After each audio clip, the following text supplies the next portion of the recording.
3 minutes, 30 seconds remaining.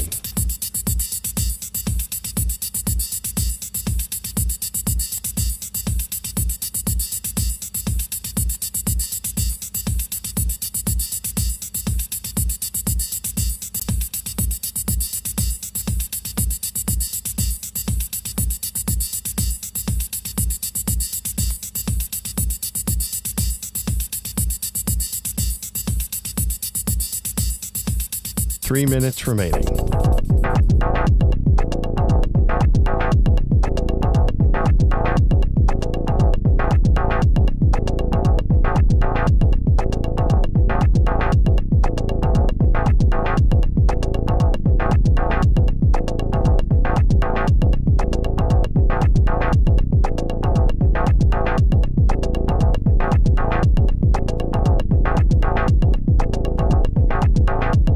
Two minutes, 30 seconds remaining.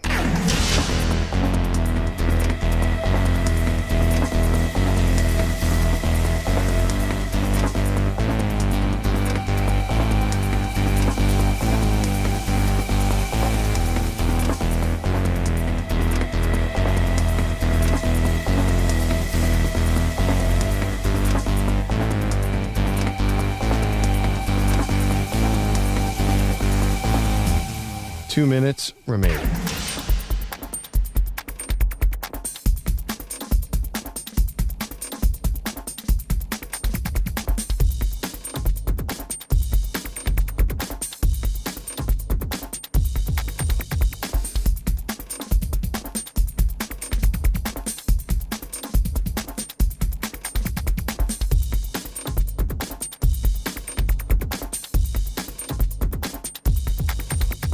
One minute, 30 seconds remaining.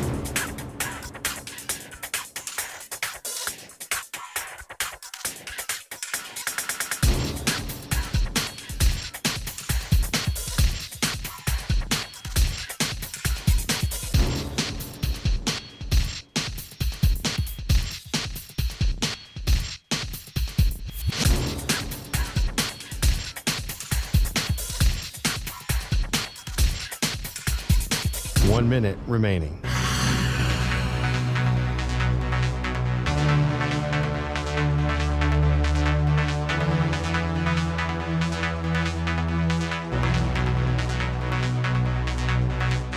Forty-five seconds remaining.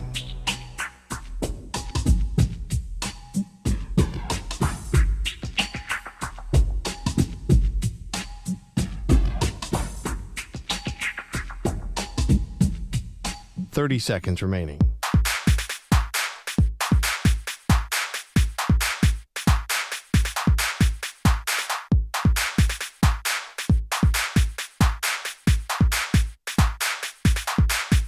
Fifteen seconds.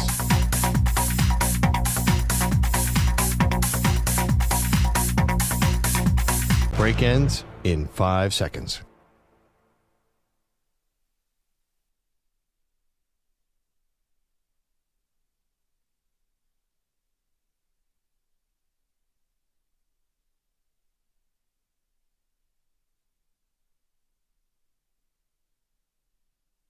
To infinity and beyond. He's live. He's nationwide. This is the Zach Gelb Show.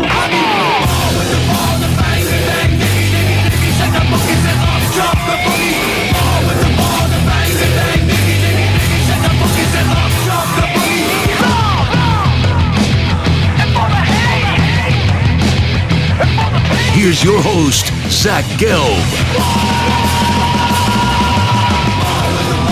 Live from the place where you're not overly ostentatious studios of the Infinity Sports Network here in beautiful New York City, sitting on top of the 10th floor of 345 Hudson Street. Welcome on in to another week and a Monday edition of the Zach Gelb Show across all the great local Infinity Sports Network affiliates, Sirius XM, Channel 375, the free Odyssey app, and as always, streaming on YouTube. 888-710-4ISN is the number to jump on in. That's 888-710-4476. You could always get at me on Instagram, where I'm straight flexing, or via the good old cesspool of Twitter, at Zach Gelb. That's ZACHGELB. Stephon Marbury going to join us in studio. an hour from now, so make sure you stick around for that at 4 p.m. Eastern, 1 p.m. Pacific time. It'll be great to have Steph in studio today. And we're coming off what was a wild, and I mean a wild sports weekend. We had the Final Four set in the NBA. Tomorrow night, you will have the Oklahoma City Thunder go up against the Minnesota Timberwolves in the Western Conference Finals.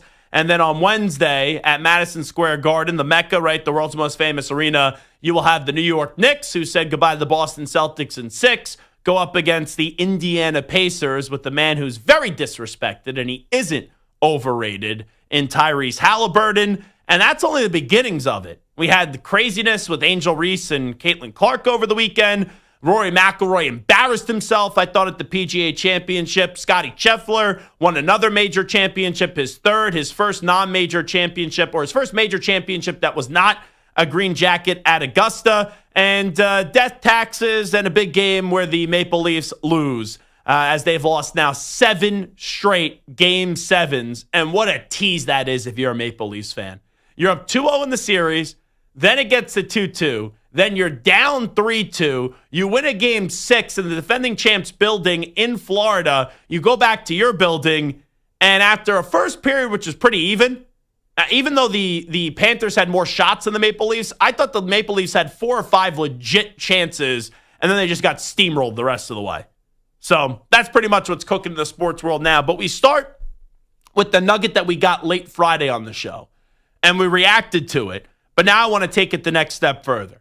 So when we were on the air on Friday, I think it was in the final hour of the show on Friday, we got a breaking news sounder at about like 5:15 or something like that Brock Purdy got pizzed finally by the San Francisco 49ers. And now Brock Purdy's looking pretty awesome, and he's rocking out with his Brock out on a 5-year contract worth $265 million. And if you are great at math, which is not me, that is $53 million a season for Mr. Brock Purdy. So my take immediately on Friday wasn't a crazy take, but the take was this, that there is no quarterback under more pressure in the NFL this season than Brock Purdy. Because Brock now has to show that he is worth that contract. Brock now needs to go from being Mr. Irrelevant to now stop only being considered as a good quarterback, which I don't even know if you could say right now Brock Purdy's a top 10 quarterback without a doubt in the NFL, but he's in that conversation of the back end of the top 10 conversation, probably just on the outside looking in. But Brock now needs to elevate himself from not only a good quarterback to a great quarterback. And remember, they trimmed a lot of the pieces of this team on the 49ers in order to set themselves up and get their ducks in a row to pay Brock Purdy. So now you have a lesser team on a team that has been a habitual contender, but this past season, the rug was kind of pulled out from underneath them. They suffered a lot of injuries. Now you have some players that are established and have done a lot of good things in San Francisco, no longer in the Bay Area. And now it's okay. You still have a very good team, but can you be a great team? And can you put yourself back into being a legitimate Super Bowl contender? Because I would say right now, if I ask you who are the 2 best teams in the NFC, I think the first 2 teams out of most people's mouths would be the Philadelphia Eagles and the Detroit Lions. Then if I say who's the 3rd best team in the NFC, if Philadelphia is off the board, if Detroit is off the board, Stu, just entertain me here, just for a fun exercise. Who's the 3rd best team in your opinion in the NFC? I would say the Rams. Samter, do you go the Rams as well for the 3rd best team in the NFC, or do you have somebody else? No, I think that's fair. Okay. Maybe the Commanders. Well, that's how I have it listed. Eagles 1, Lions 2, Rams 3. Then after that, I think there are 3 teams vying for the final 2 spots of the top 5 in the NFC. And those 3 teams that I have, in no order, Commanders, Vikings, and the aforementioned San Francisco 49ers. You just look around the rest of football. Bears, it's a lot of talk. I don't want to put the cart before the horse. The Packers have been good. Can the Green Bay Packers, though, take that next step? You look at the NFC South, Atlanta is very good, but I'm not going to say that they're a top 5 team in the NFC. Seattle, Arizona, no thank you. Dallas in the NFC East, no thank you as well. If you were looking at the top 5 teams in the NFC, there are 6 teams to me that I'm really considering for 5 spots. We've already given a spot to the Eagles, the Lions, and the Rams. So I have the Vikings, the 49ers, and the Commanders. And if I had to place those teams appropriately, and I think you're splitting hairs between all three of those teams, and you could argue, right, one team's 4, and I could argue the team that you think is 6 could actually be 4. But if I had to put spots 4 and 5 from, pen to paper, this is how I would jot it down after I go Eagles 1, Lions 2, Rams 3. I would actually put the Minnesota Vikings in at 4. I like what their defense has done the last few seasons since Brian Flores has taken it over. I know Kevin O'Connell's going to be able to produce an offense that is perfectly equipped for 2025. The star presence of the Minnesota Vikings, it pops off. With Justin Jefferson, you have Jordan Addison, you have TJ Hawkinson. The only concern I have, which is a big concern, is I don't know exactly what J.J. McCarthy is going to be. But when I look back at J.J. McCarthy's career at Michigan, he was basically asked to be a game manager behind a good offensive line and a good run game. J.J. McCarthy, though, didn't have wide receivers at Michigan like what he has right now in Minnesota. And do I think J.J. with his mobility, J.J. with the potential of the arm, when he's asked to do more, do I think he is capable of doing more? Absolutely. So I'm going to trust Kevin O'Connell finally calling his shot on a quarterback in the draft that this is going to work. So I put the Minnesota Vikings in at 4. When I go to 5, I'm going to put the Niners in there. So that puts the Commanders in at 6. And here's the difference for me right now. The Commanders did obviously more last year. The Commanders, though, are they going to be last year's Houston Texans? We're heading into the season, we were like, oh, Houston's ready to take that next step. And I get it. Houston made the second round. The Commanders made the conference championship game. But is there going to be some regression where even if there's regression, look at what the Texans did last year. They weren't as sexy as we thought they were going to be in the regular season.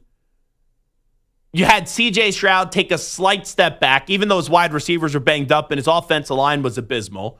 But they still, in the opening round of the playoffs, they beat the Chargers, and then they tapped out in the second round up against the Kansas City Chiefs where their offense wasn't all that. But I look at the Washington Commanders. Everyone's so positive about them because that was an organization that was down and out for so long, and they were embarrassing, they were pathetic, all because of one man and one man only, really. And that was that POS in Daniel Snyder. So he's out of the organization. You have Josh Harrison. You have Adam Peters running the show. You got a very good coach in Dan Quinn.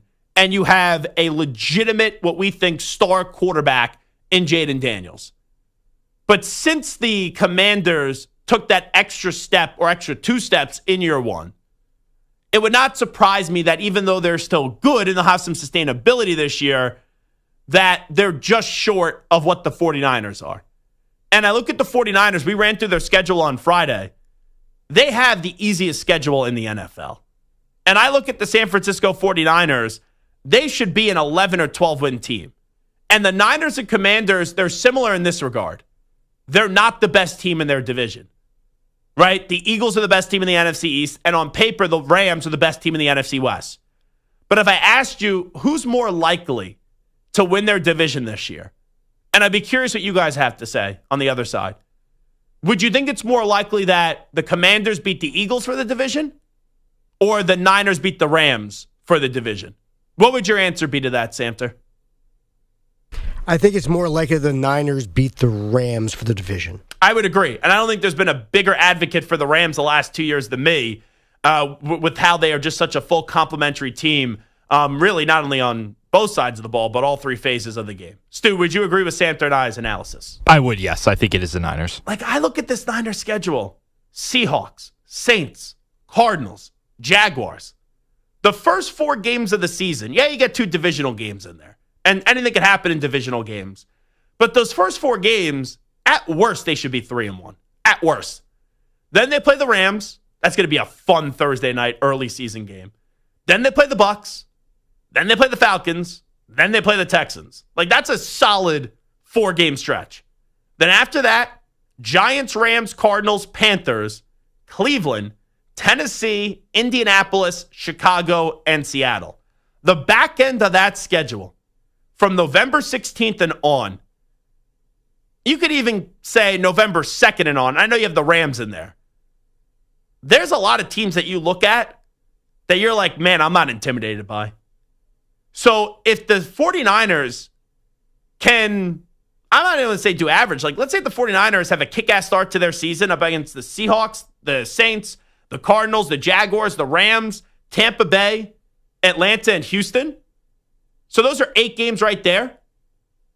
You know, if they could be 6-2, let's just say 6-2, even if they're 5-3, to end the season, you know, in the second half with the Giants, the Rams are tough, Cardinals, Panthers, Cleveland, Tennessee, Indianapolis, Chicago, and Seattle.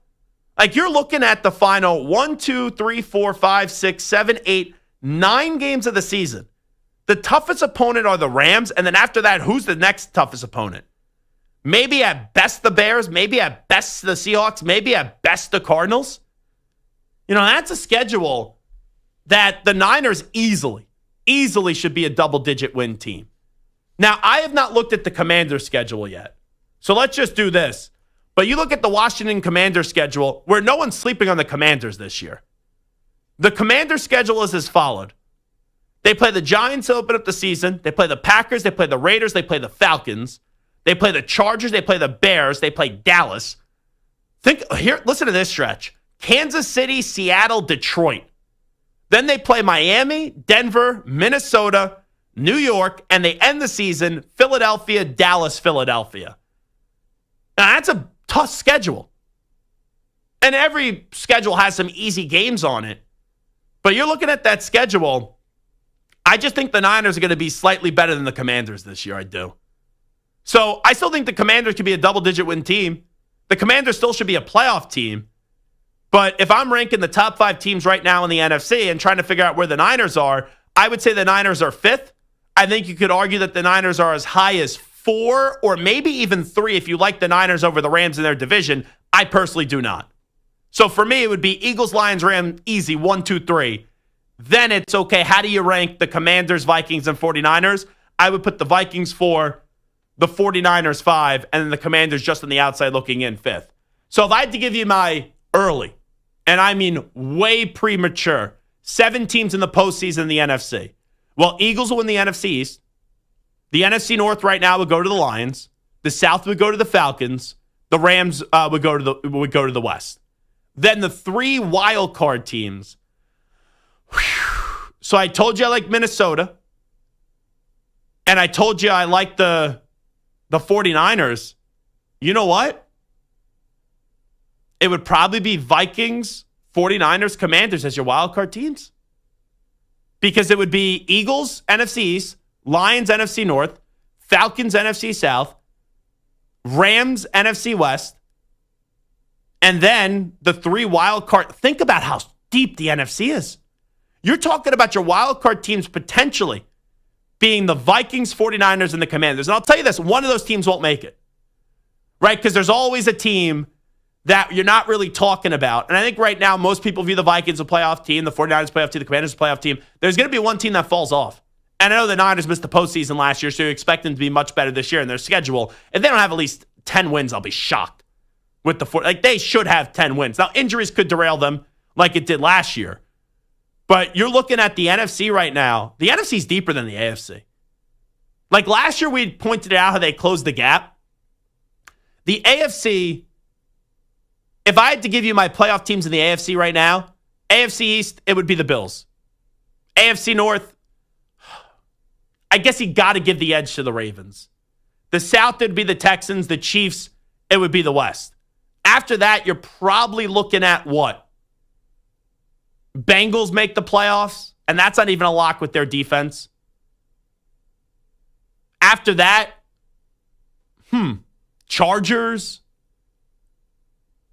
You know, you could talk about the Broncos. I'm not ready to put the Pats in there, but some people are. The Jaguars about to have a better, like the Steel. Like, you look at this, it's top heavy in the AFC where it's like, yeah, Chiefs, yeah, Bills, yeah, Ravens. And then sure, there's always a fear of the Bengals. But even so, those teams are not only trying to fight to win the conference, but in order to do that, they had to beat Kansas City, which none of those teams have been able to show an ability to do that in the postseason. outside of Cincinnati that one year. You look at the NFC, Eagles-Lions are kick-ass 1-2. Rams are a well-rounded team. And you look at the potential wild card teams, maybe I'm off on one of them. And maybe one of those three teams ends up in the wild card. That's not inconceivable. But then for your wild card teams, you have the possibility of Vikings, Bears, 49ers, Commanders. That's a heck of a conference. And we thought the NFC was pretty weak the last 2-3 years. Last year, not only did the NFC close the gap, entering this season, I just think the NFC is just better from top to bottom than the AFC. So where do you rank the 49ers after paying Purdy in the NFC? I would say they're the fifth best team in the NFC. Eagles 1, Lions 2, Rams 3, easy peasy 1, 2, 3. Then it gets tough. I do put the Vikings 4, the 49ers 5th, and then the Commanders in at the 6th spot. What say you? 888-710-4ISN, 888-710-4476. We stay with the NFC. Nick Sirianni got a contract extension. While we're on rankings, where does he rank in terms of the top coaches in the NFL? Because he's been in Philadelphia for 4 years, playoffs in all 4, 2 Super Bowl appearances, and 1 Lombardi trophy. We talk about the booming resume and the booming ranking of one Nick Sirianni, my guy, when we come on back in 5 minutes on the Zach Gelb Show. You're in a 5-minute break.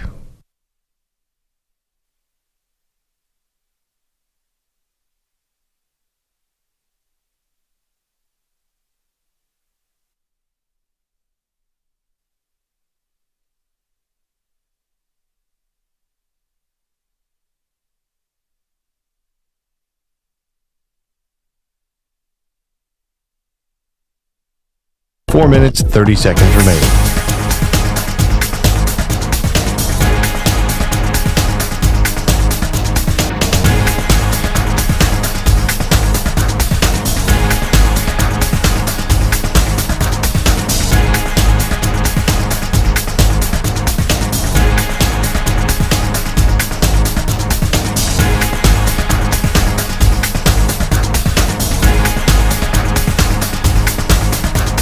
Four minutes remaining.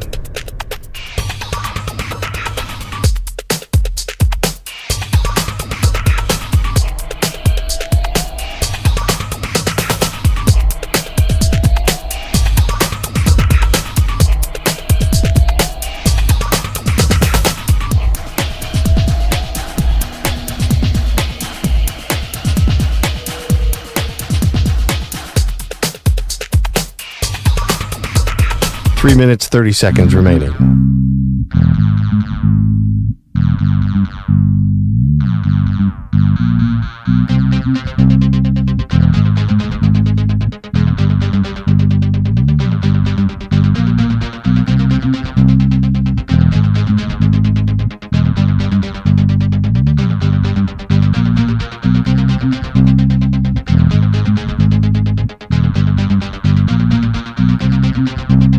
Three minutes remaining.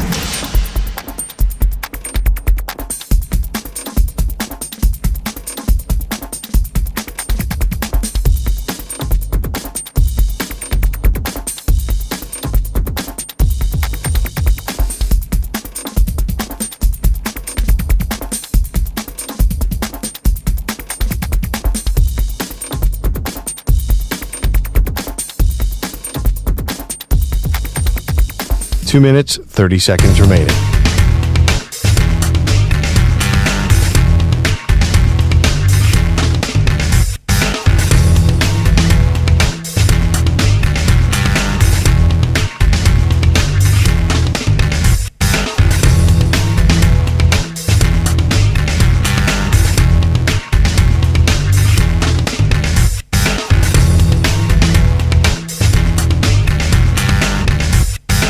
Two minutes remaining.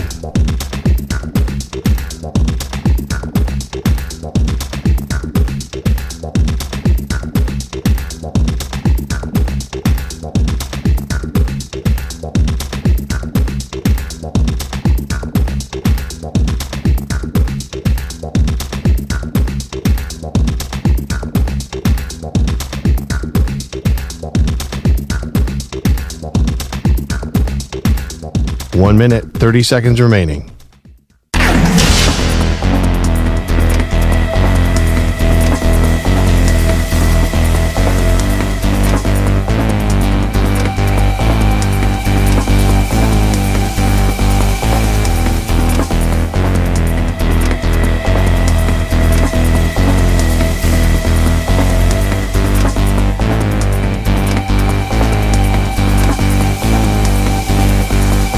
1 minute remaining.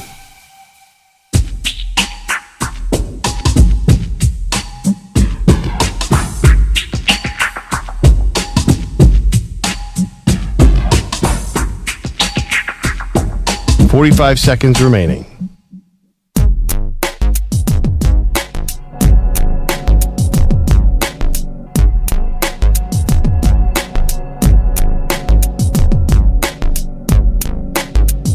Thirty seconds remaining.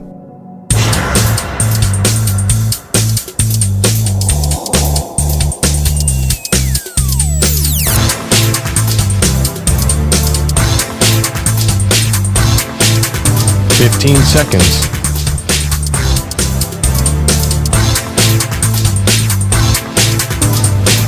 Break ends in 5 seconds.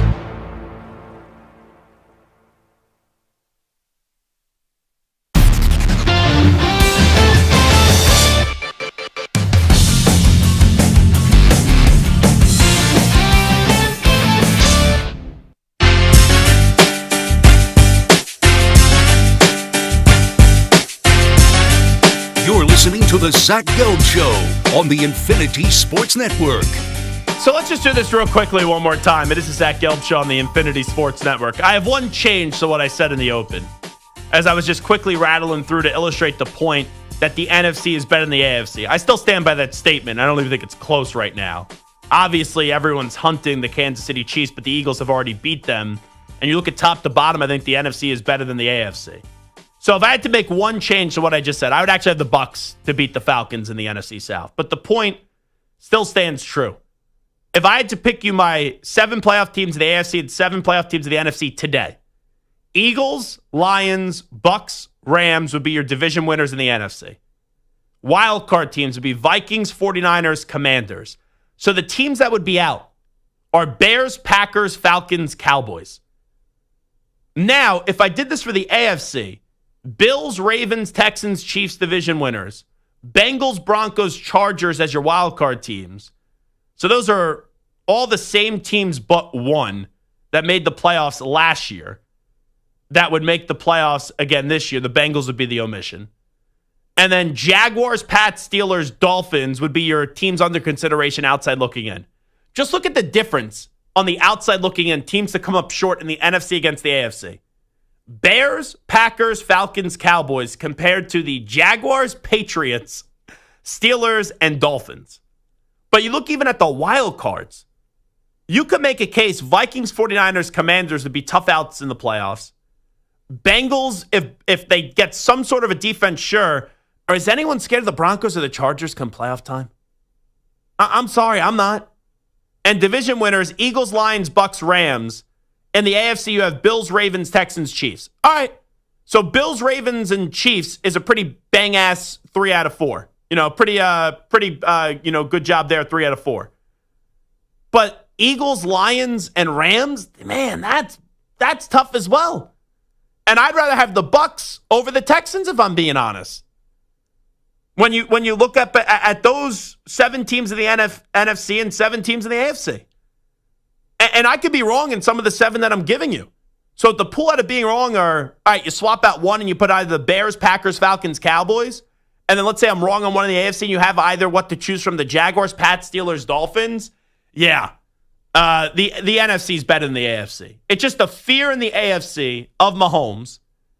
And then you just glance at the other teams in the AFC. It's really the Bills and the Ravens that you legitimately take seriously. But Lamar Jackson right now can't beat Josh Allen and Patrick Mahomes in the postseason. And Josh Allen keeps on playing incredibly well, but his team can never beat the Chiefs. So even if the Ravens and Chiefs finally, or the Ravens and Bills finally punch through, I don't know, maybe the Bengals get some resemblance of a defense this year, and they're back to being a team that scares the crap out of you. But even if the Bills and Ravens finally punch through, it's not a guarantee that they win the Super Bowl. Like, you go up against the Eagles, the Lions, you go up against the Rams, you go up against the 49ers. Man, the NFC has once again surpassed the AFC, where it's been an AFC league for a while. But the NFC has taken over the AFC once again, where the NFC is just a better conference, in my opinion. All right, talking about the NFC.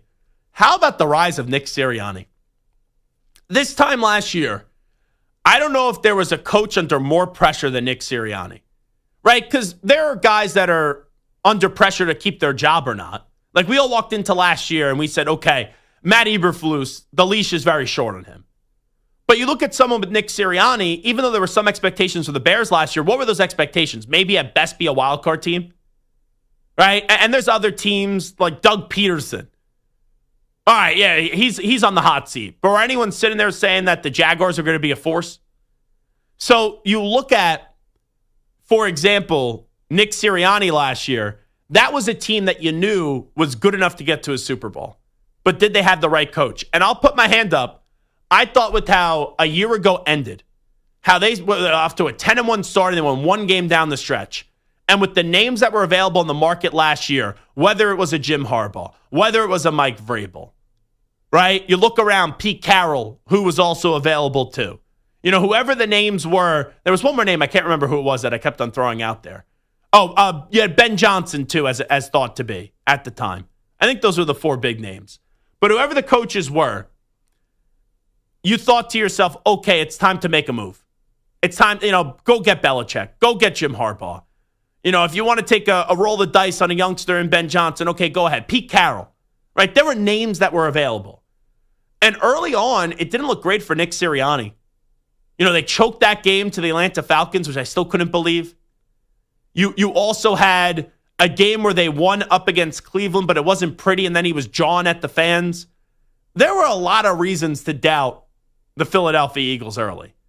And with how he was walked over in that locker room a year ago, a lot of people, including myself, didn't think he was going to be able to, with his back up against the wall, prevail and get the Eagles to a spot where you're like, okay, I believe in Sirianni. Well, Nick Sirianni proved us all wrong last year. And I'll be the first one to say it, I was wrong on Nick Sirianni. And you now look at the resume of Nick Sirianni from last year to this year.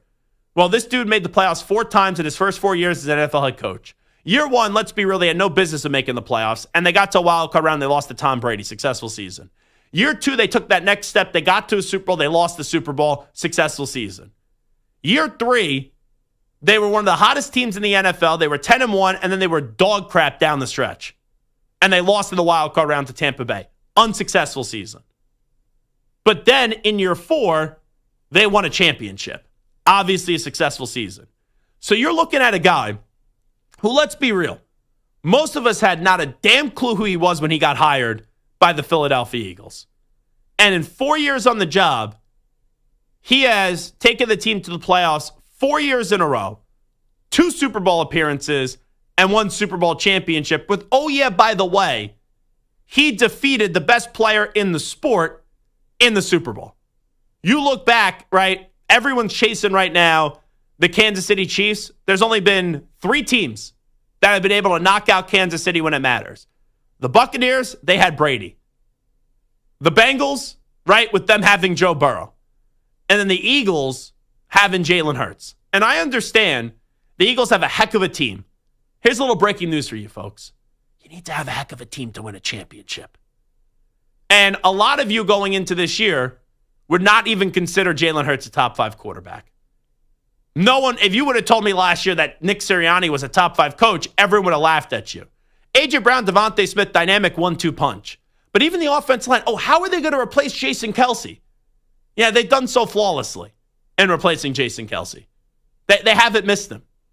They have done a great job in the draft as well, getting Jalen Carter. Right? Good offseason acquisition. Zach Bond went from a nobody to a Defensive Player of the Year finalist.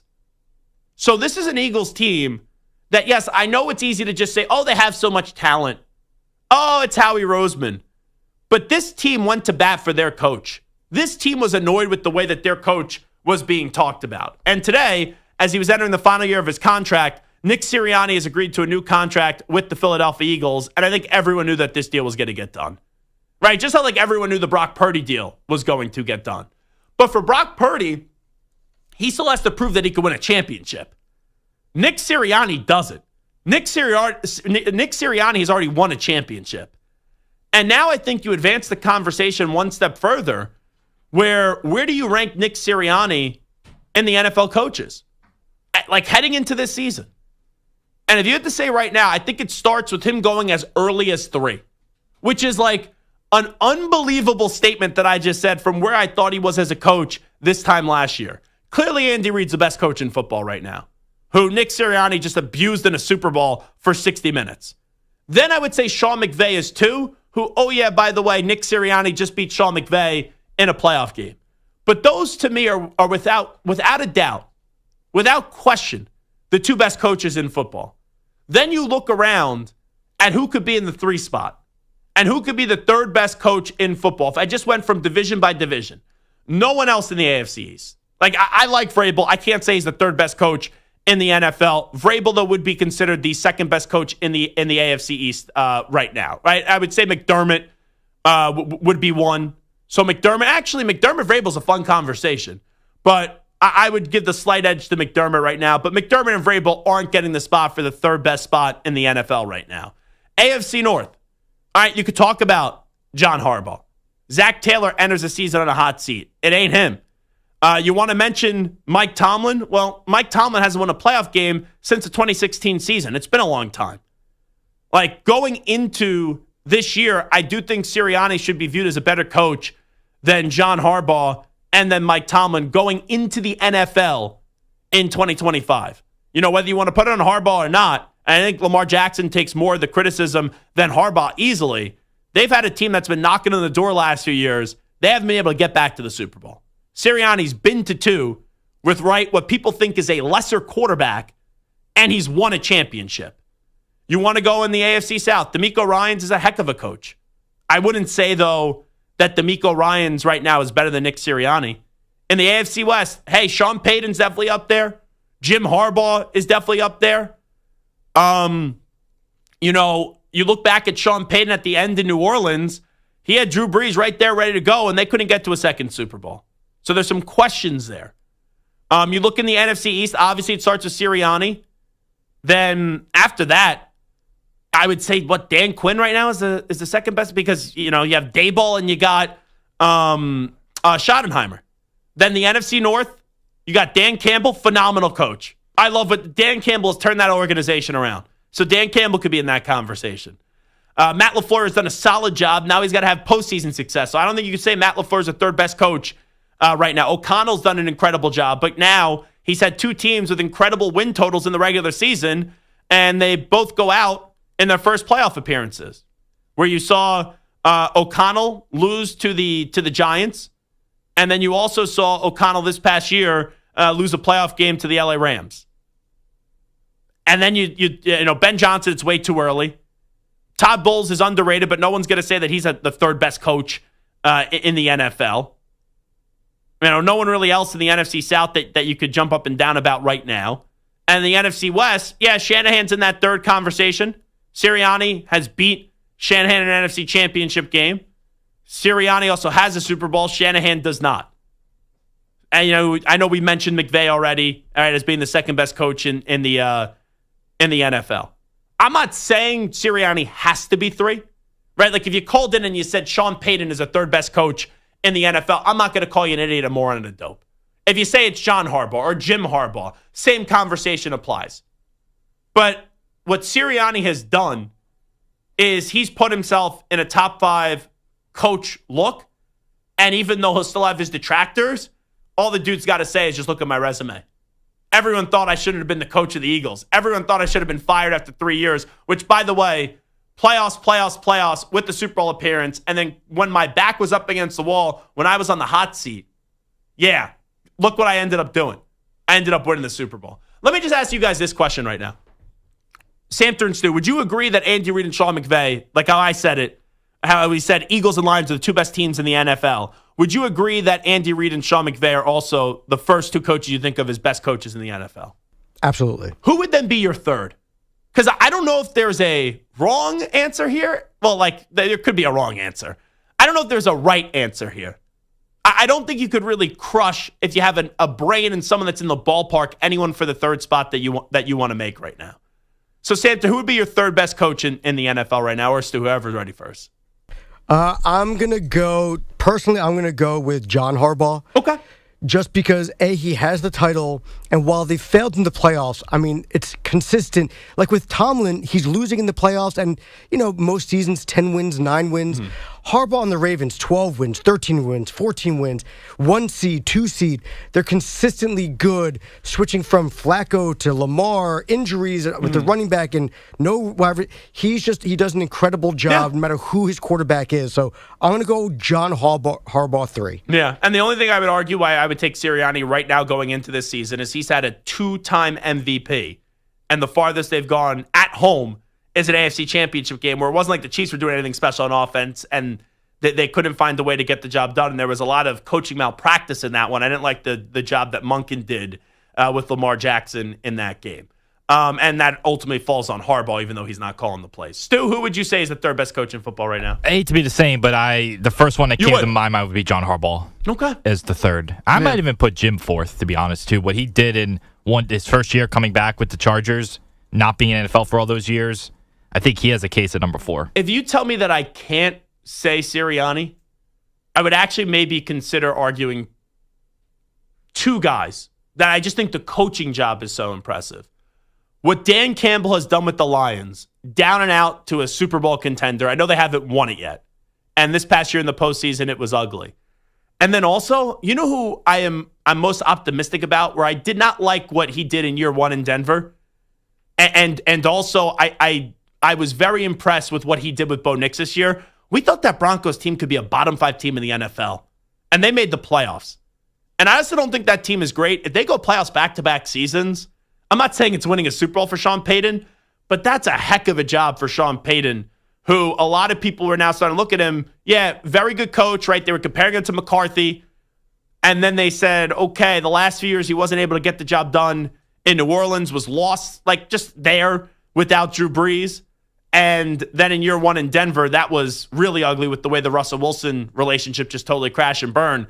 He went unconventional, picking Bo Nix, and Bo Nix was, if it wasn't for Jaden Daniels, Bo Nix, I would say would be Rookie of the Year, but maybe it would have been Brock Bowers. But he was in that conversation, and they made the playoffs with the roster that was crap. Like, I love Harbaugh, right? Jim and John.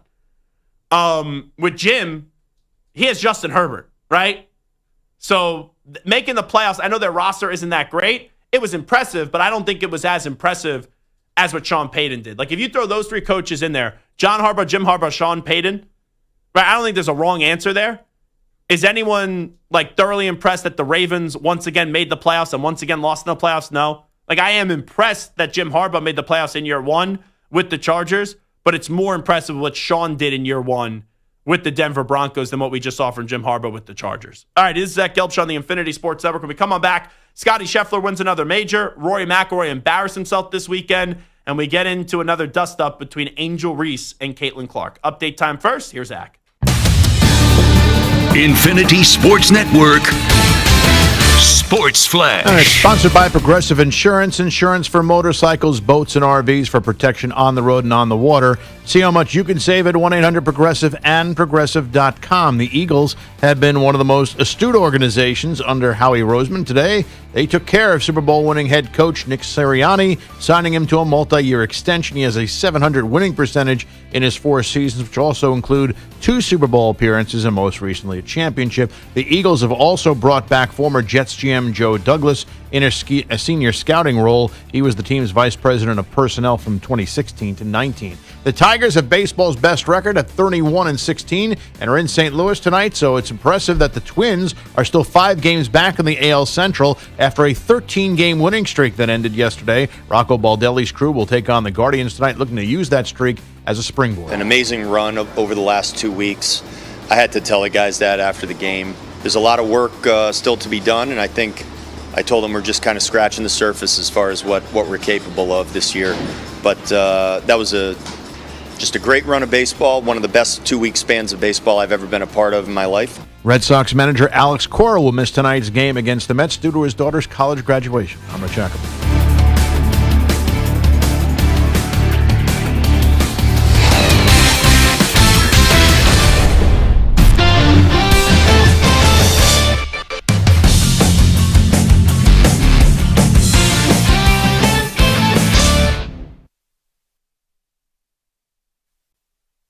You're in a 5-minute break.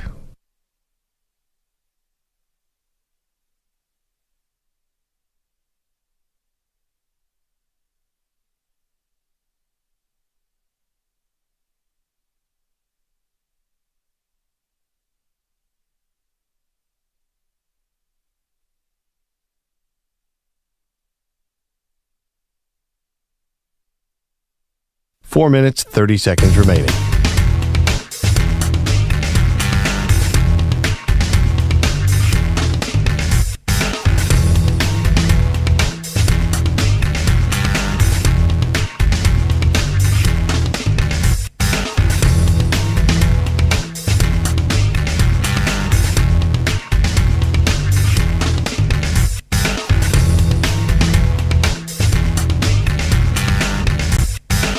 Four minutes remaining.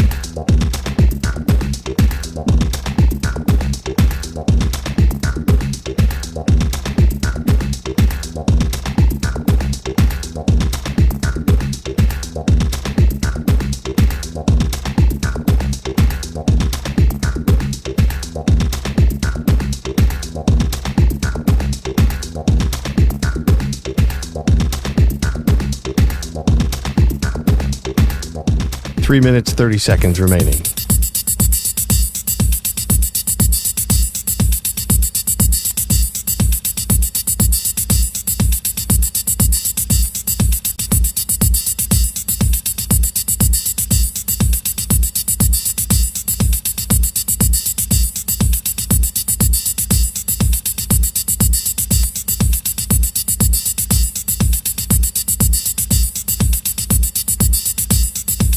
Three minutes remaining.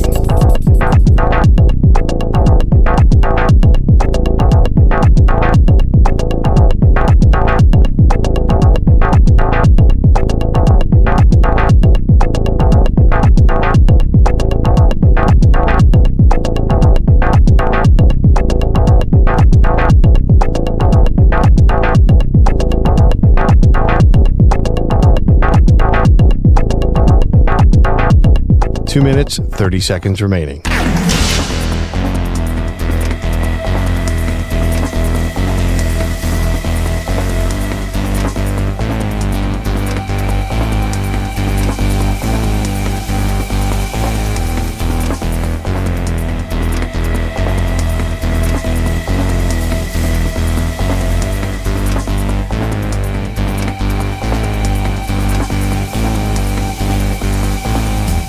Two minutes remaining.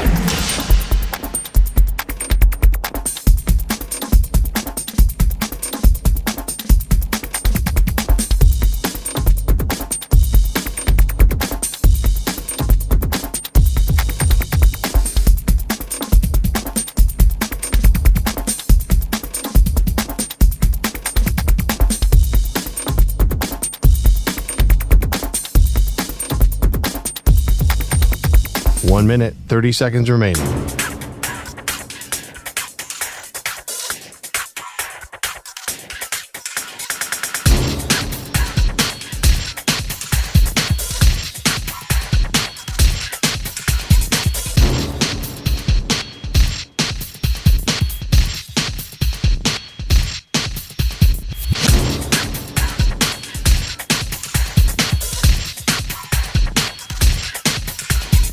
One minute remaining.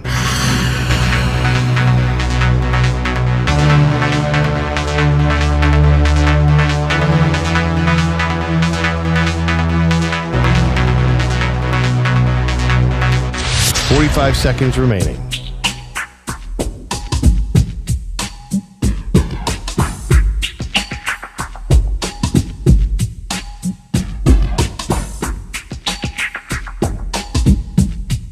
Thirty seconds remaining.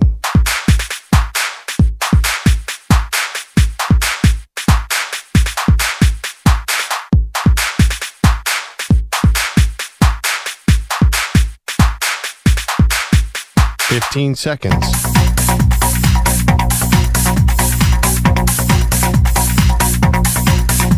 Break ends in 5 seconds.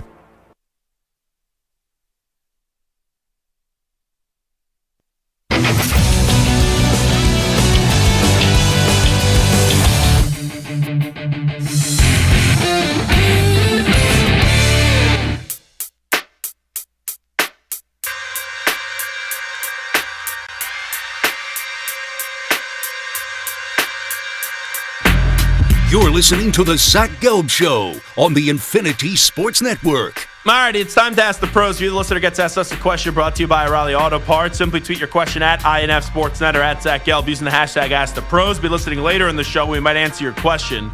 Think O'Reilly Auto Parts for all your car care needs. Get guaranteed low prices and excellent customer service from the professional parts people at O'Reilly Auto Parts. So we opened up the show talking about where do the 49ers rank in the NFC landscape with the new Brock Purdy contract, 5 years, $265 million. Then we did discuss where Nick Sirianni ranks in terms of NFL coaches, and I think he should be in the top 5 coaching conversation, maybe even as high as 3 after Sirianni gets an extension. Now let's get to some other things that did happen over the weekend. So Scottie Scheffler wins another major championship, his first major championship that's not a green jacket at Augusta. He's won 2 at Augusta. Now he has a PGA championship. So you're still looking at the Open Championship and the U.S. Open. So he's 2 legs down in order to get, in order to find a way to go get 4 of those major championships. The Grand Slam, I guess, is the word that I'm looking for, which you just saw Rory McIlroy did. Here's what I'll say about Scottie. So obviously going into every one of these tournaments, he's either the favorite or he has the second best odds. He's a top 3 odds guy to win the championship outright and to win the major championship. Going into this one, I thought with how Quail Hollow plays that it was set up for Bryson DeChambeau to win. And Bryson DeChambeau was my pick. However, there hasn't really been a golfer since Tiger that you look at and you say there's a real fear factor of. Like, don't get me wrong, Phil was unbelievable. We know what Rory McIlroy has been capable of. He's got the career Grand Slam, just completed that at Augusta. But there's a different fear factor in the last few years with Scottie Scheffler. And I actually went to Long Island on Friday night, and I was looking at the leaderboard, and I saw that he was 3 strokes off the lead. And I said to my dad, I was just doing this as an exercise, because I knew who I was picking. I go, look at the leaderboard, and it wasn't at the time the most star-studded leaderboard in the top 10. I said, who do you think's going to win? And he goes, oh, easy, without a doubt, Scottie Scheffler. And I go, I agree with you. I thought it was inevitable on Friday, after the first 2 days, when he was 5 under and he was 3 off the lead, that he was going to win. And then we know the lead that he walked into on Sunday, and he even had some moments, I don't want to say weakness, but vulnerability, where, maybe this is going to be a race between him and Jon Rahm, and he still won the tournament, by 5 or 6 strokes? This dude, you just know he has the ability, when he shows up and he's in distance, he's probably going to win the whole thing. And now I wonder if he's going to win another major championship this year. Because that would really be something. In the order that it's done, already having 2 green jackets, just won the PGA, if he could win either the U.S. Open or the Open Championship this year, then that's 3 legs down out of 4 for the career Grand Slam with how young he is in his career, only being 28 years old. The only thing that I'll say, and this has been the problem with golf, I tell you how, he's maybe the most feared golfer since Tiger. But Tiger had this personality. Tiger had this aura. Tiger had this polarizing personality. Scottie Scheffler, it's just he's a nice family man. He's very religious. He's very boring. I know last year, right, he got arrested. He would have been the last person I would have ever predicted on the tour to get arrested. And let's be real, him getting arrested, it wasn't anything that was it was so wrong what he did. It was a clear miscommunication with him and an officer while he was trying to get to a major championship, right? The PGA championship last year. I think that was in Louisville. So Scottie, his dominance is the story, but I wish there was more of a flair there from a personality standpoint. I'll tell you, he really dropped the ball? Rory McIlroy. Now, full disclosure, I am not a Rory fan. Maybe it was because when Tiger was down and out, Rory became that guy. I'm a huge Tiger fan. I have never been a fan of Rory McIlroy. But I'll tell you, the time I really respected Rory was actually when there was legitimate beef that we cared about between the tour and Live Golf, and Rory kind of was the spokesperson for the PGA. But after that, Rory McIlroy just got paid, and it went from, I like what Rory's doing, to all these Live guys got all their money in their bag, and eventually, even though the Live guys weren't telling you the truth why they took the money, they were trying to make it was a bigger cause and things like that. It was just the money was so ridiculous that it turned into, Rory was given the benefit of the doubt to the PGA Tour, and they ended up burning him with this merger that we have no clue whatever came out of this merger. But the problem with Rory is it seems like he's a guy where he only wants the praise and he can't take the criticism. So they had to switch out his driver because his driver wasn't conforming. Not a big deal. Happens all the time. Rory got miffed, though, because that's supposed to be kept private. And I guess someone on SiriusXM PGA Radio got that news and released it. And I don't think it's a big deal. Like, listen up. This is Luke Kerr-Dineen on the Golf Digest explaining the whole situation, and you'll hear that it's not a big deal. It's not a conspiracy or a cover-up to some crime. It's a normal thing that happens to players every single week. And it just happened to Rory McIlroy. Okay, so think about the tires on your car. The more you use them, the more they wear down, until eventually they become unusable. The same thing happens with driver faces. The more golf balls you hit, the thinner the face gets. And the thinner the face gets, the further the golf ball goes. Until eventually it's deemed non-conforming. That's why every tournament randomly selects driver heads to test them for conformance. And this week, Rory's driver was deemed non-conforming, which is why he had to switch it out for an identical model. And this makes sense because players with higher ball speeds like Rory McIlroy tend to go through drivers a little quicker. So again, this is a normal routine thing and it's good for everyone because it ensures fair play across the entire field. So Rory didn't really have a big issue here. But Rory not speaking to the media for the last 4 days at the PGA Championship and basically holding his nose up in the air, crying like a little baby and a snob, it makes it more of a story because it's like, what are you hiding?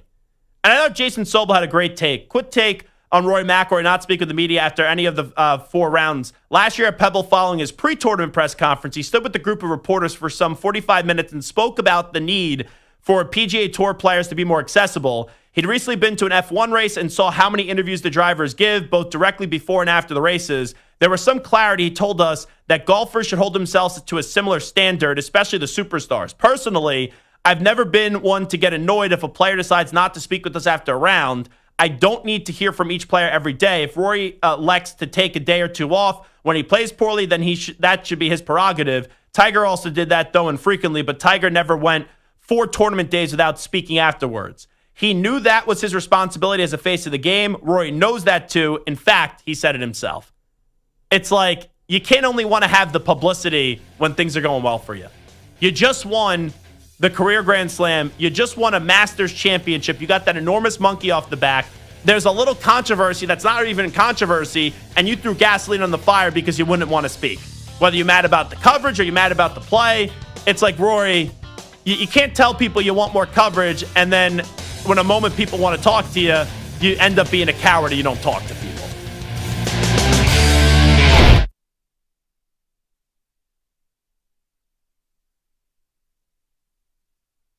You're in a 5-minute break.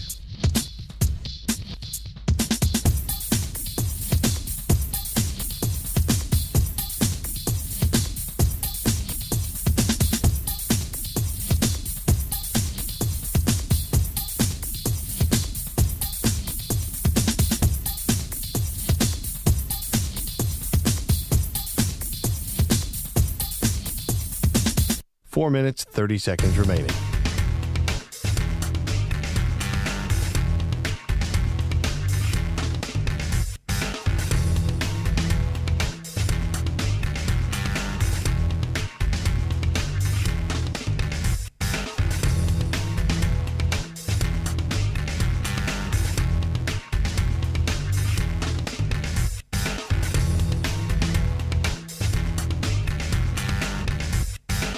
Four minutes remaining.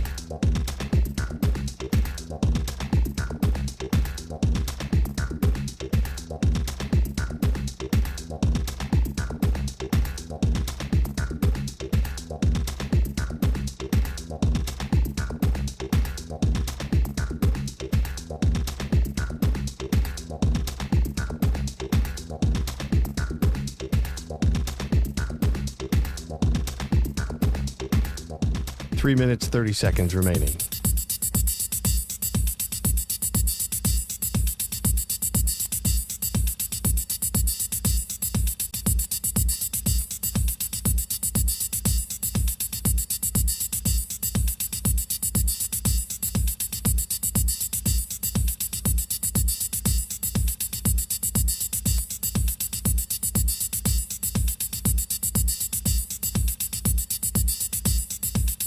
3 minutes remaining.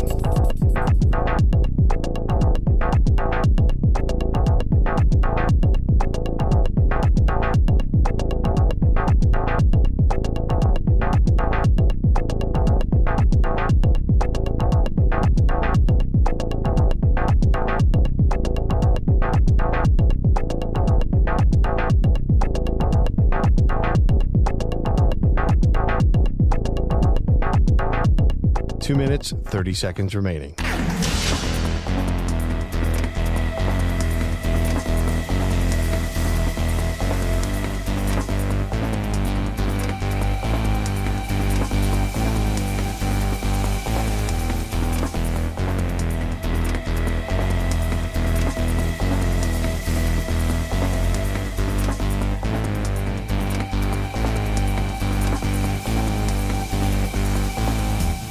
Two minutes remaining.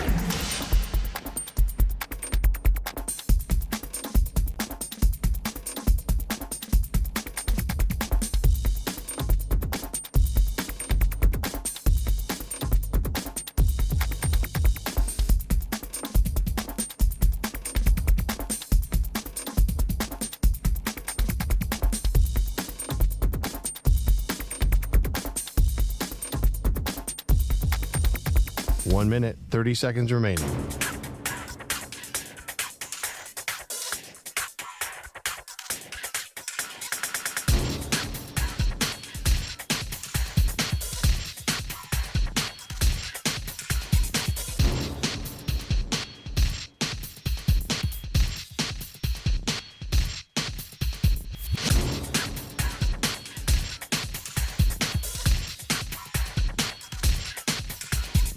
One minute remaining.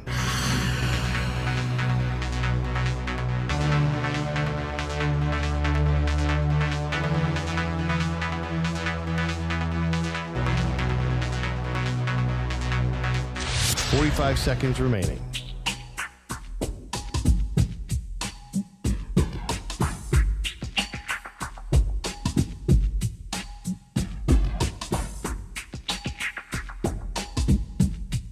Thirty seconds remaining.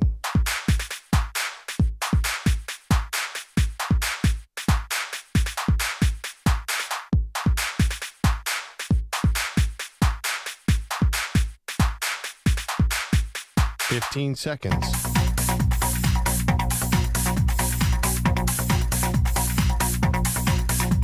Break ends in 5 seconds.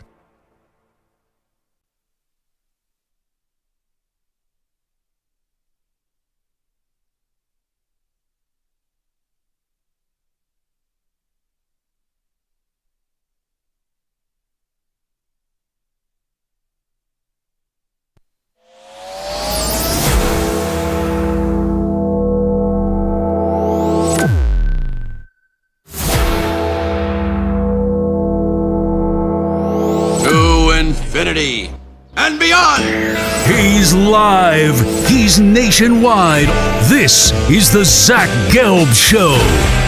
Alrighty, hour number 2 of our radio program. It is the Zach Gelb Show on the Infinity Sports Network. Stephon Marbury, I'm told, is en route to our studios, so he will join us at some point in this 4 p.m. Eastern time hour. We're expecting him to be in the studio about 4:15 p.m. Eastern, so we'll have him on the show probably within 15, 20 minutes from now.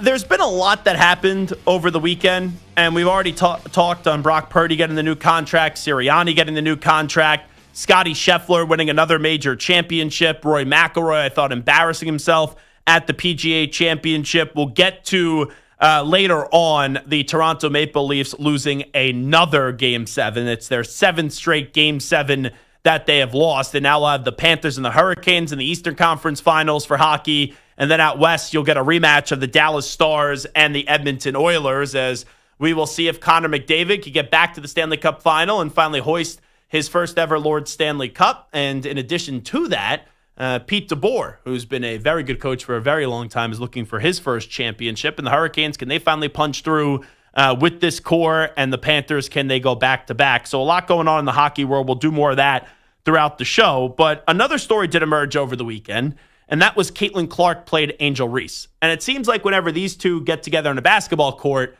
there's always a game that you react to, and then there's something that happens in the game that becomes this viral moment and turns out to be a bigger deal than what it needs to be. I watched the foul. I saw it.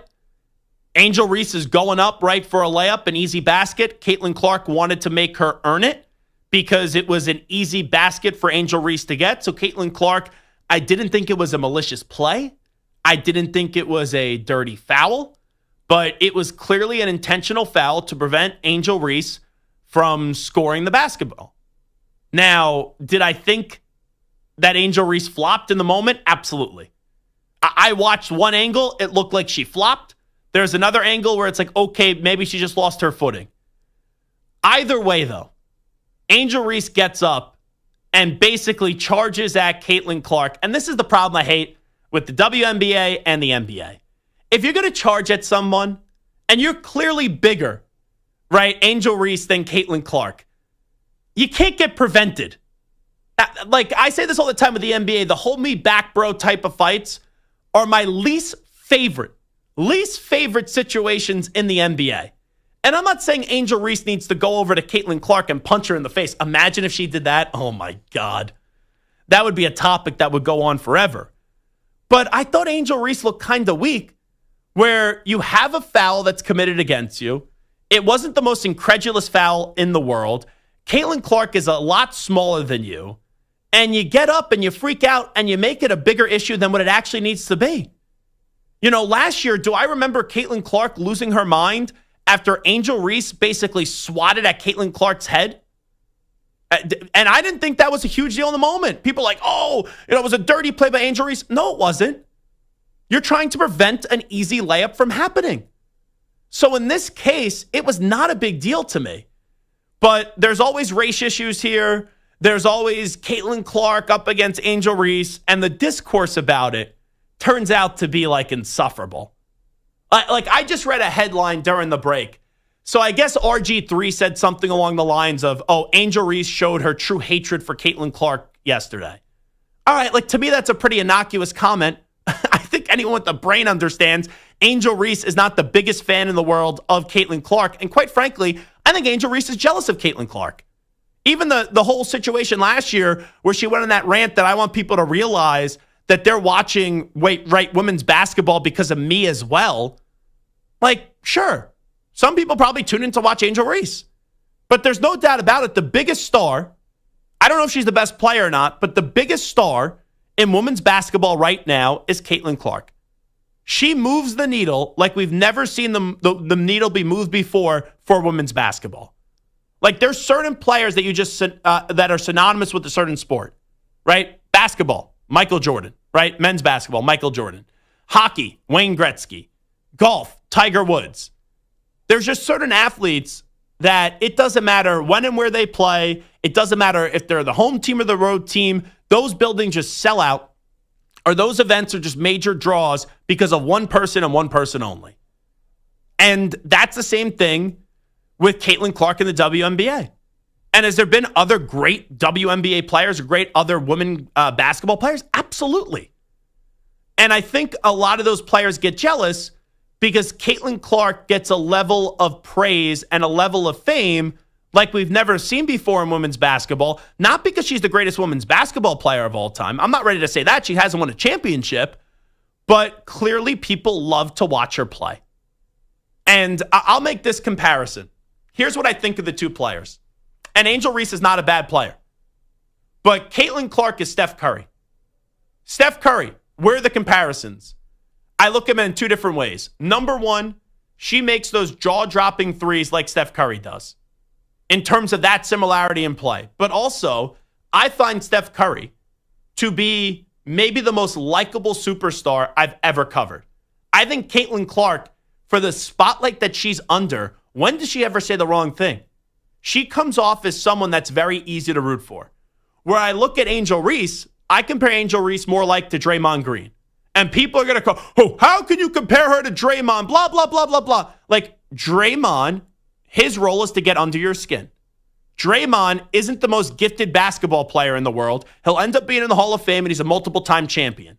Angel Reese is a winner. Angel Reese isn't the greatest basketball player in the world. She's not even close.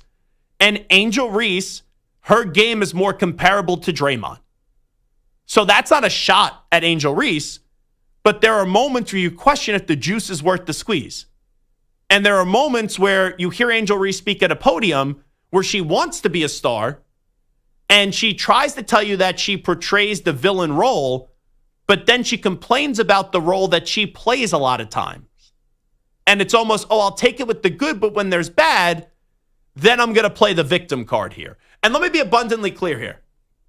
I'm just talking on the court. I'm just talking with the style of play and the way that she plays the game. I do not condone, to be abundantly clear, whatever is being accused, and I don't know exactly what was said, but I saw that the WNBA had to issue a statement because I guess one of these knucklehead fans said something disgusting to Angel Reese. That should not be tolerated, obviously. That's a totally different conversation. But I think it's pretty easy to understand if you're not just trying to get a bunch of clicks, if you're not just trying to get a bunch of views on a video, if you're not trying to just make this a race issue, like now, let me finish the thought because I brought up RG3.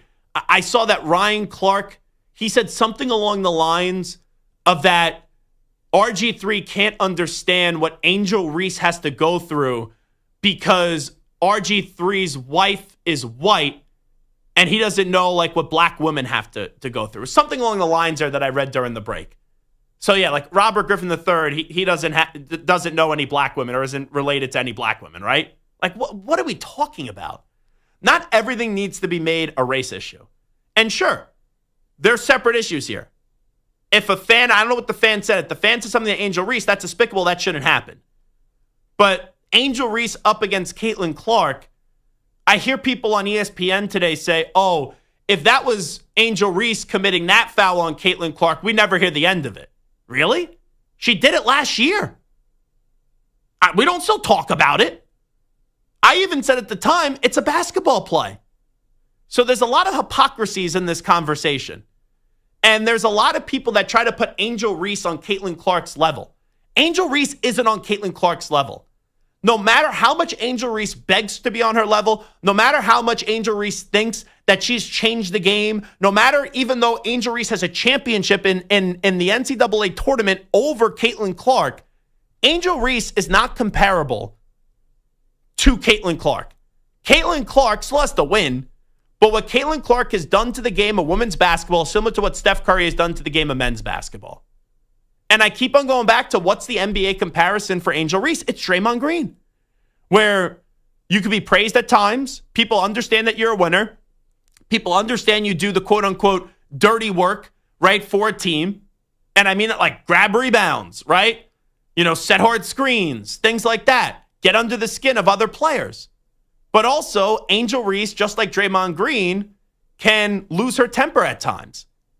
And you see the sensitivity here with the Caitlin Clark issue to Angel Reese, where even though Angel Reese has a championship over Caitlin Clark, it's clearly in her head because we've seen two instances that, I think does not paint her in the best of way, and it just shows where the jealousy is. Number one, the comments of her demanding that she wants people to acknowledge that she's changed the game of women's basketball as well. And then number two, you look at yesterday, that's not a terrible foul. That's not an egregious foul, but she got up and she was incensed about it. And she was wagging her finger at Caitlin Clark. She was yelling at her coach, things like that, or one of the assistants on the staff, whoever it was. So that's, to me, just something where the whole conversation, I quite frankly, I think it's a waste of time. I don't get why people can't just say, Angel Reese is a good basketball player, right? Angel Reese is a winning basketball player.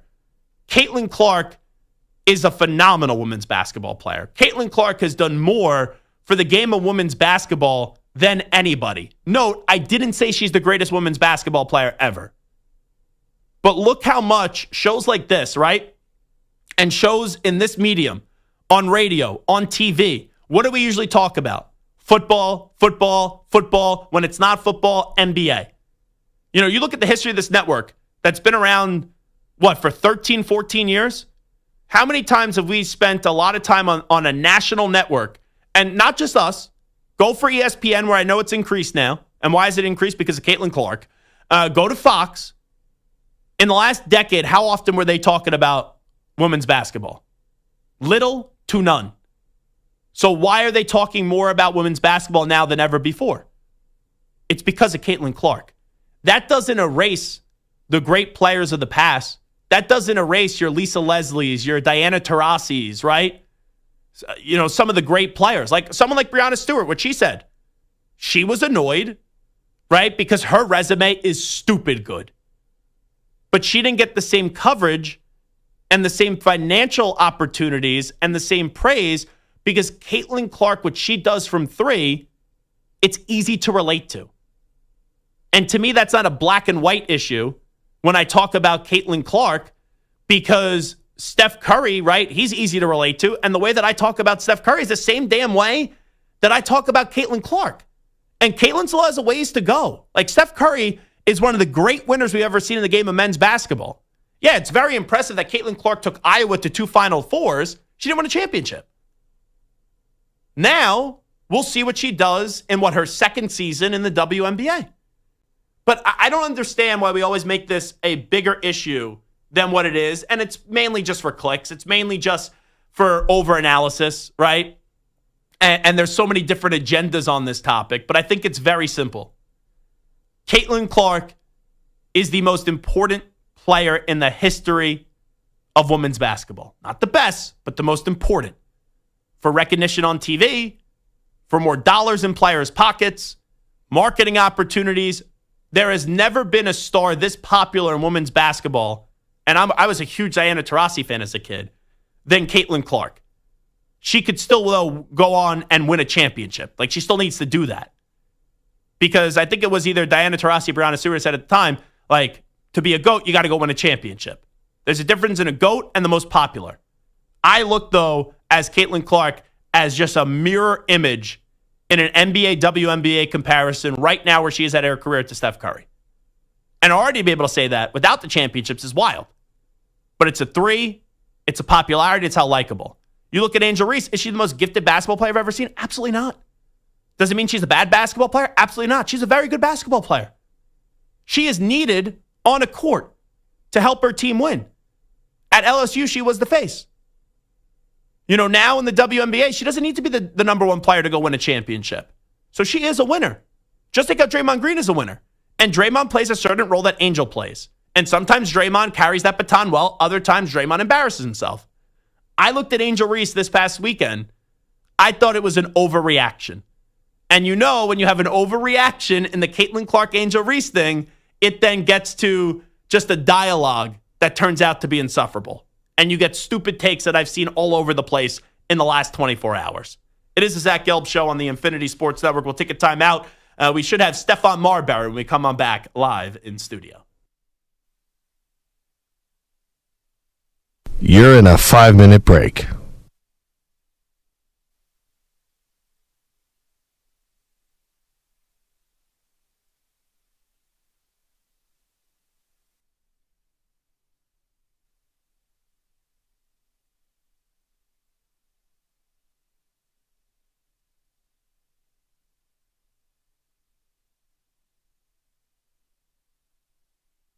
Four minutes, 30 seconds remaining.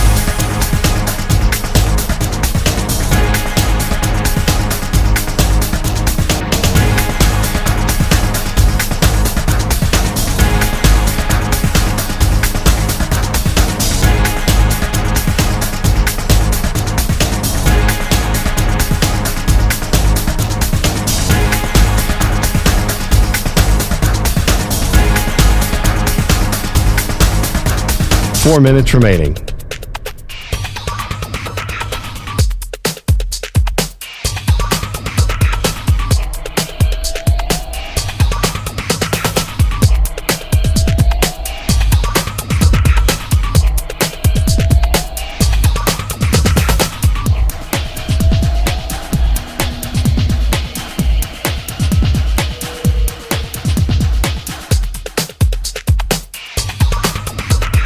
Three minutes, 30 seconds remaining.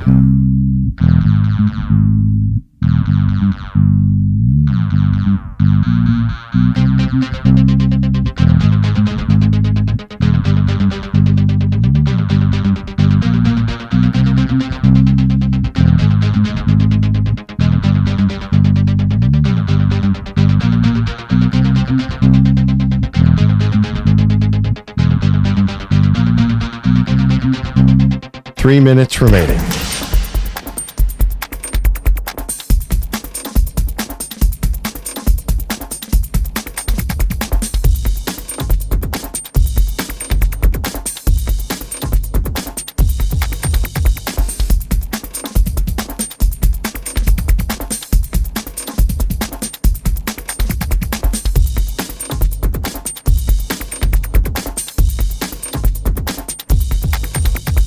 Two minutes, 30 seconds remaining.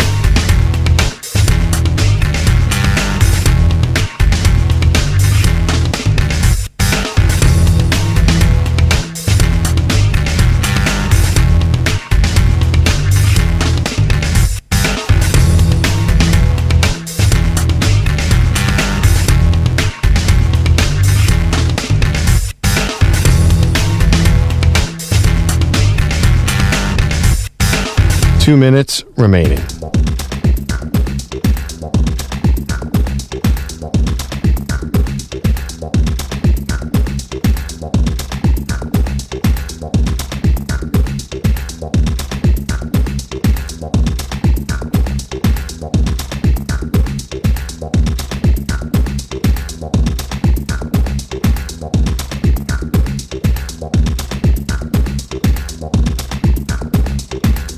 One minute, 30 seconds remaining.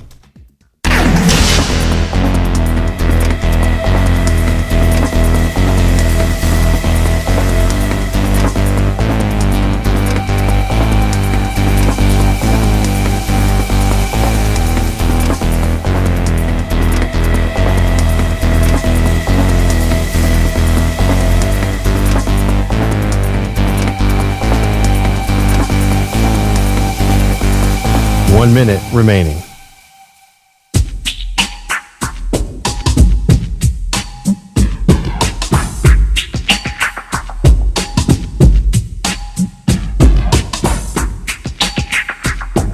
Forty-five seconds remaining.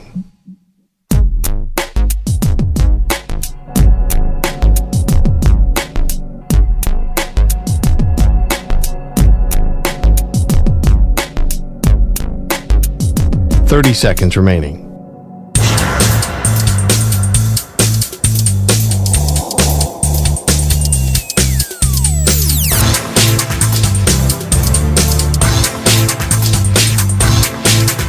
Fifteen seconds.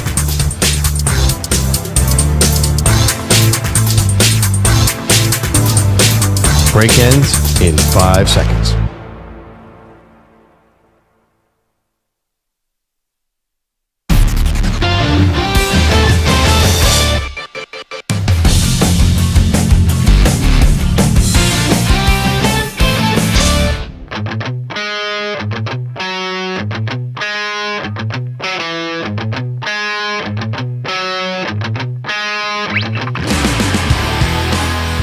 You're listening to the Zach Gelb Show on the Infinity Sports Network. All right, we are still waiting on Stephon Marbury. New York City traffic could do that to you, folks, but he should be here, hopefully, at some point in this hour. But we did get a text from Steph that he is on his way, so we're excited to talk some postseason basketball with him as we're down to our final four teams with the Minnesota Timberwolves, a team that Stephon Marbury did play for. Now they have Anthony Edwards going up against the Oklahoma City Thunder of Shai Gilgeous-Alexander, who will probably win the MVP. And then in the Eastern Conference, you got Jalen Brunson going up against Tyrese Halliburton with the little Knicks and Pacers. And, man, that Game 7 yesterday, both Game 7s were snooze fests. It was nice to see the start the Nuggets got off to. And I give credit to Aaron Gordon for playing through the injury. I thought he was going to basically give you an OG Anunoby effort in Game 7 up against the Pacers last year, but he was effective. And the Nuggets had a nice lead at the end of the first quarter. But then once that halftime came and was right there and did go, you knew that game was over. Because once the Thunder not only got the lead back, but then took a commanding lead, it was night-night time for the Denver Nuggets, because the Denver Nuggets have limitations this year. And you look at the Oklahoma City Thunder, they're right now the best team in the NBA. So you had the Thunder advancing yesterday in what was a snooze fest of a second half. And then also you look at the playoffs in hockey, the Stanley Cup playoffs. In the second round, you had a Game 7 between Toronto and Florida. Okay, is this going to be the year that Toronto finally does it with their ridiculous core? And you look around right now, They were up 2-0 in that series. Then Florida tied it up at 2 apiece. Then Florida did go to Toronto. They got that game 5, and then Toronto wins game 6 to then send it back to their home ice for a game 7. And the Maple Leafs, who had some chances early, I thought at times they could have taken a 1-0 lead, but they were denied, to give credit to Bobrovsky and net. And then after that, once the Panthers got on the board, the floodgates had opened, and the next thing you know, it was like 3-0 or something like that. Not a lead that you can't come back from, but was anyone thinking that the Maple Leafs, who don't have a clutch DNA in them, were going to be able to come on back? Like, I just don't know how to get this team over the hump. There are some good players that you're going to have to say goodbye to, but you brought in Craig Berube, who is a championship-winning coach. He won a Stanley Cup with the St. Louis Blues, and they've now tried multiple coaches. They tried multiple lineup rotations and lines and things like that, and they just can't find a way where, yeah, we've seen them now twice get through the first round, but they haven't got past the second round. And they have a team that is good enough where they should be in a Stanley Cup final, and they should be able to hoist that Stanley Cup. But they keep on coming up short. 7 straight Game 7 losses for the Toronto Maple Leafs. That's just a wild, and I mean a wild stat.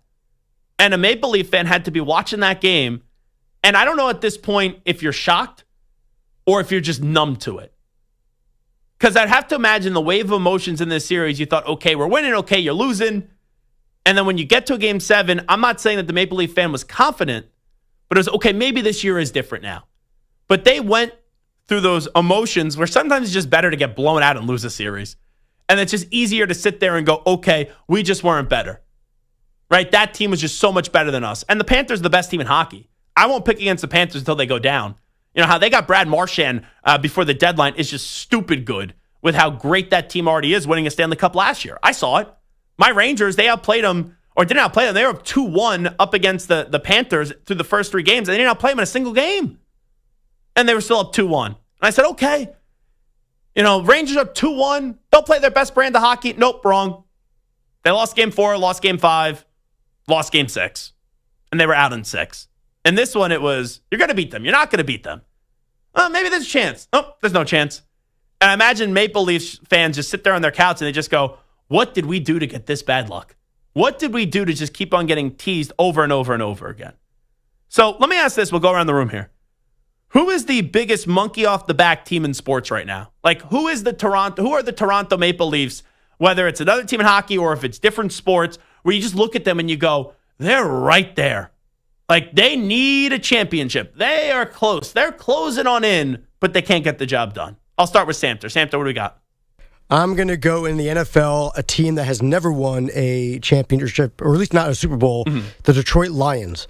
Number 1 seed in the NFC, and a team that, they're the favorites. They seem like they're right there. Yeah. They just need to get that monkey off their back. And you look the last 2 years, right? 2 years ago, we thought they maybe could take the next step, but it wasn't a lock. Then they had that massive lead up against the 49ers in the conference championship game, and they blew it.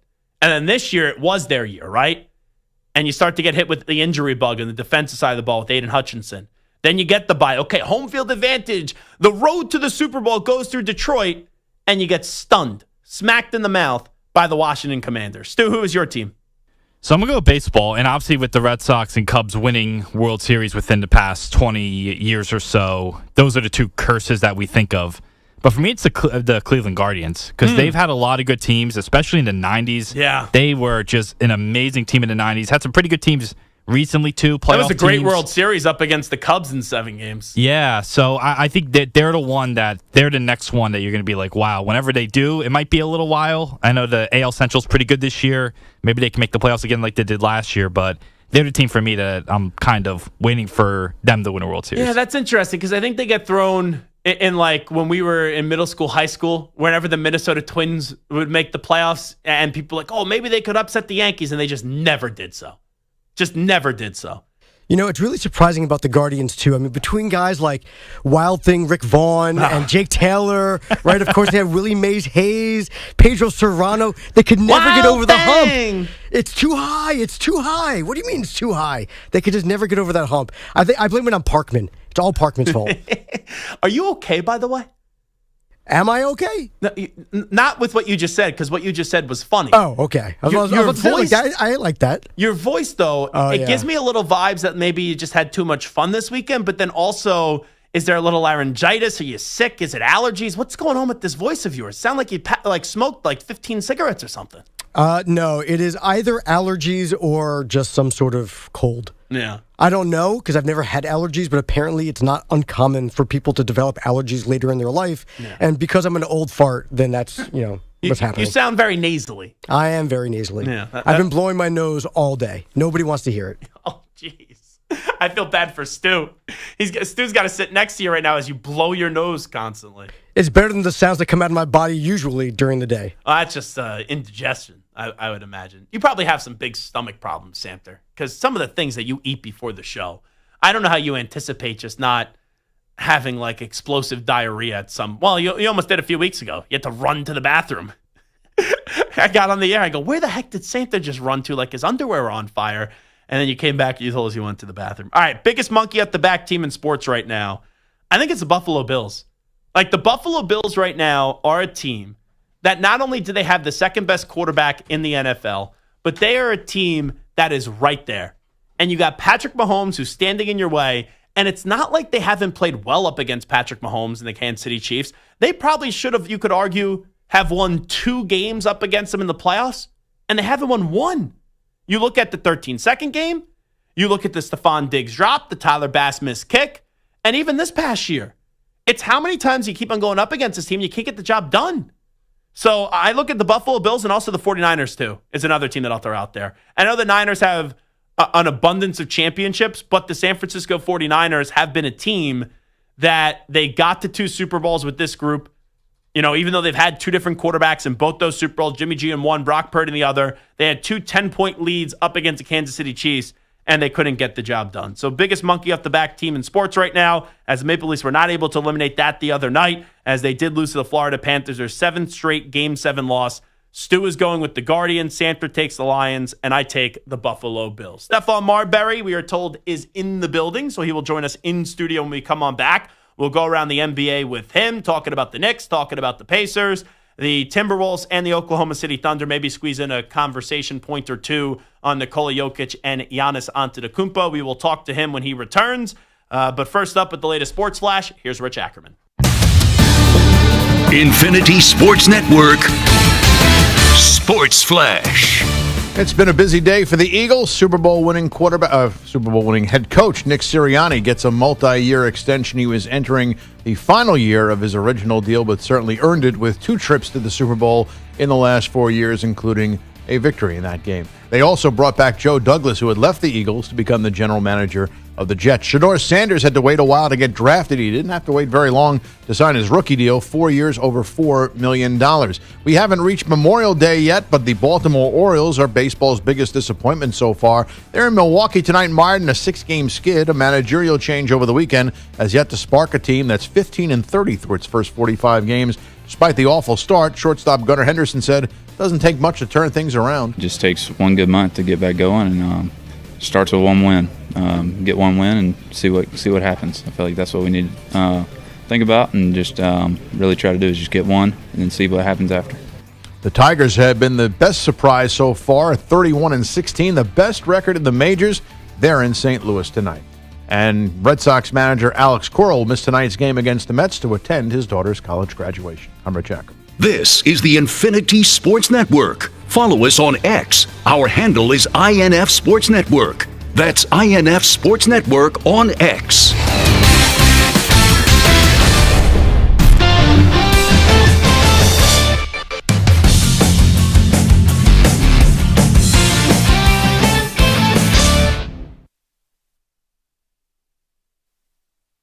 You're in a 5-minute break.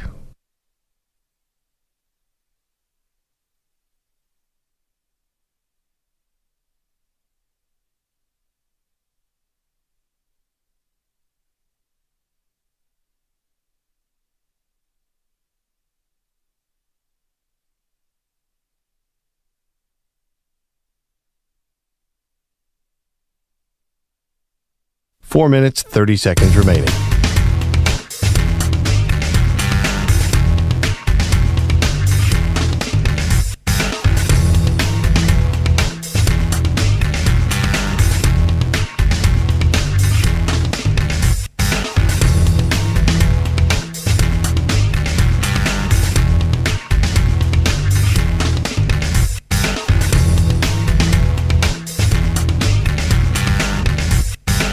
4 minutes remaining.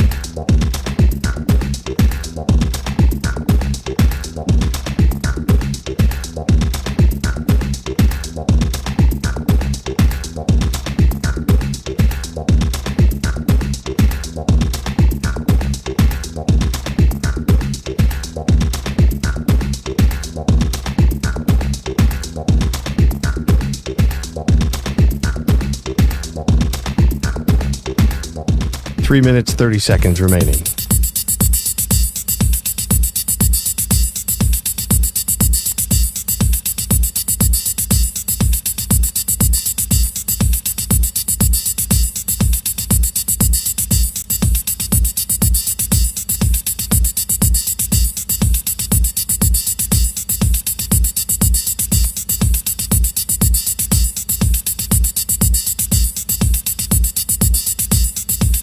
Three minutes remaining.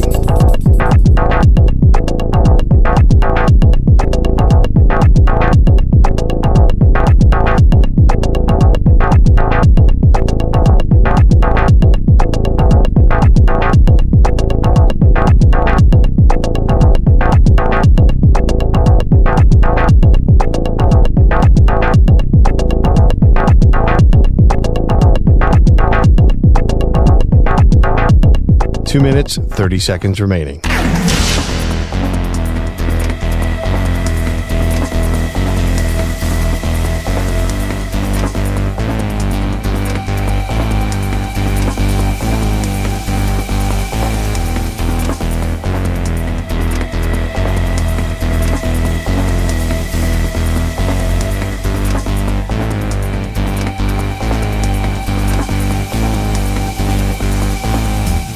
Two minutes remaining.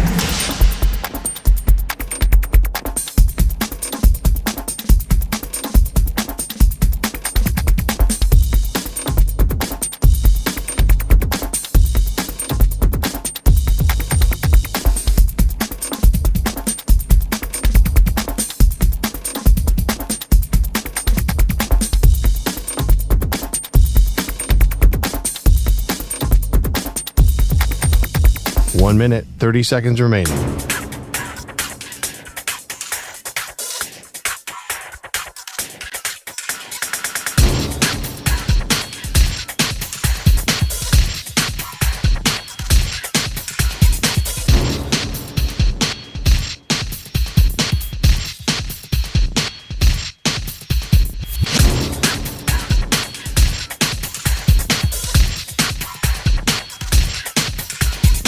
One minute remaining.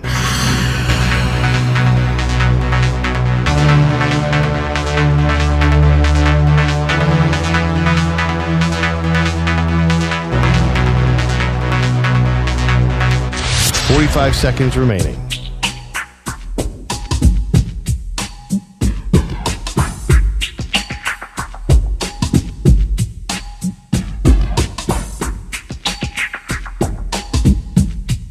Thirty seconds remaining.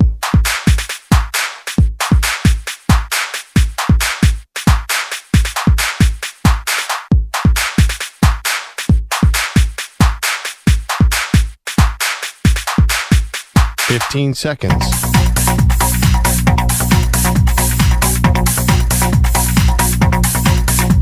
Break ends in 5 seconds.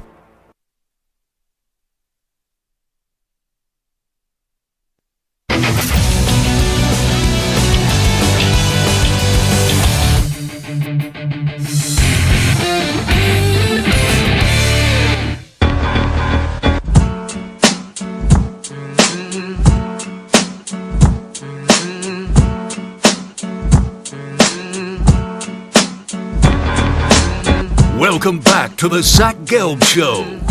Alrighty, welcome back in. It is the Zach Gelb Show, coast to coast on the Infinity Sports Network. And let me tell you, I see this guy at Knicks games, Stephon Marbury, and when he was right next to the court the other night, I thought for a second if it was a crucial play in the game, and luckily the Knicks just beat the crap out of the Celtics, so it wasn't necessary. If Brown was going up for a shot, I thought you were coming right off the bench and you were just going to run off the court and smack a ball. Anything it takes. At this point, we need everything, all of the energy. Actually, the fans really had Jaylen Brown so spooked that he was passing the ball to invisible people. The Garden was so crazy. It was so loud, so lit. So for me, if I could bring that energy right there in that area where we prevent them from scoring, I'm on it. And obviously, we'll talk about the shades with Camelo because I know that you guys got a great deal going on as we were talking a few weeks ago. But to see what the Knicks did in that Game 6, that wasn't only a win. That was a statement, and it felt like, okay, New York basketball, the Knicks are actually back.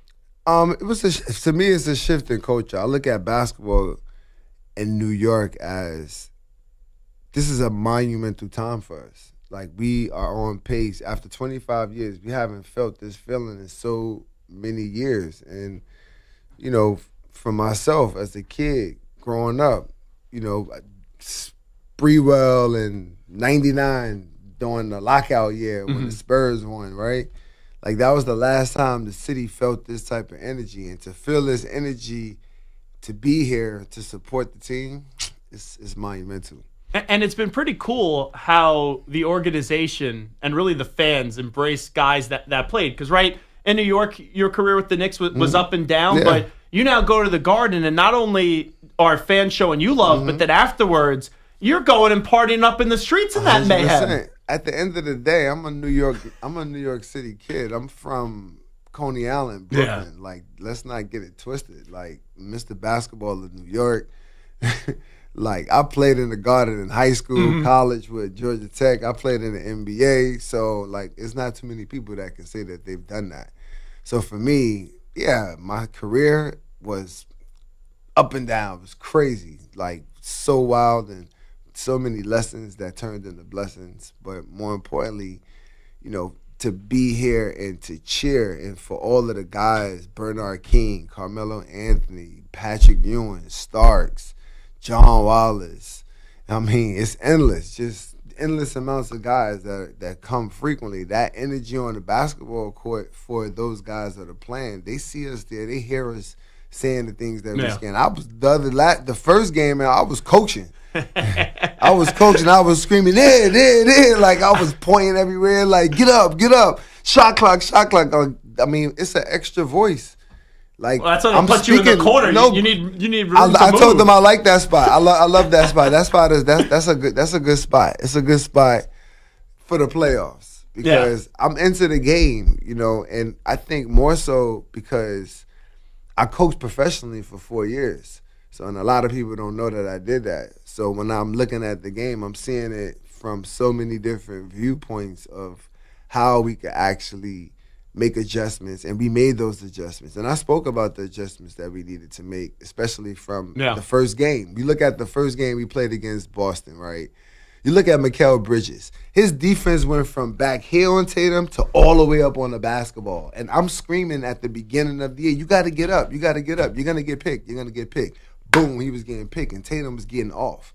He was playing like that in that rhythm until the playoffs, and then we changed our whole strategy against them. Could you ever see yourself maybe being an assistant in the NBA or even in college now, like in college football, they hire all these former players to then take over a program with NIL? No, I do. I love college. I love NIL. Come on, I'm part of of it happening, NIL. Every kid would get a star, Barry, I'll tell you that. You know, so I do love the idea of being in helping the next generation of players globally, not just here, because I live in China as well. So, you know, China, America, Hong Kong, these three places are the places where I spend most of my time. But more so now, America, you know, because my mom fell ill, but I'm home and we taking care of my mom. But, you know, to be home and to be able to be mixed back into the environment of basketball and to like start to see the transformation of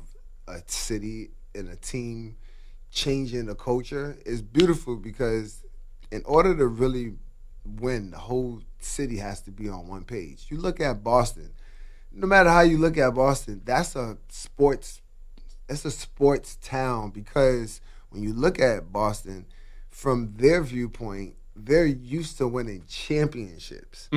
But for us, we're not used to winning championships. So the way how they're viewing us and seeing us, they're looking at us like what some people call us, peasants, right? Which is cool. I get it. You know what I'm saying? I get it, and it's okay. It's all right. But we're not. Like, this is the shift in the culture. And the team that we have guys that have won championships in college. So they understand the feeling. They understand the temperament. They've won on a national stage in college, which is that's a big event. Because you got over how many people to go to NCAA? 68. Exactly. Feels like 168, 100%. So you feel what I'm saying? So these guys, the Nova Knicks, they know. And you can't place a value on guys that are just winners. Because, like, when Jalen Brunson came to the Knicks, I know how well Leon, right, knows the entire Brunson family. They're practically family. They are. But Leon knew that Jalen was a winner. And if you would have told me and I was a pro Jalen Brunson guy, that he was going to change this franchise around in that first contract, I wouldn't have thought that. But here we are. What do you notice why Jalen has not only been able to take his game to the next level, but bring this franchise back? First, the energy.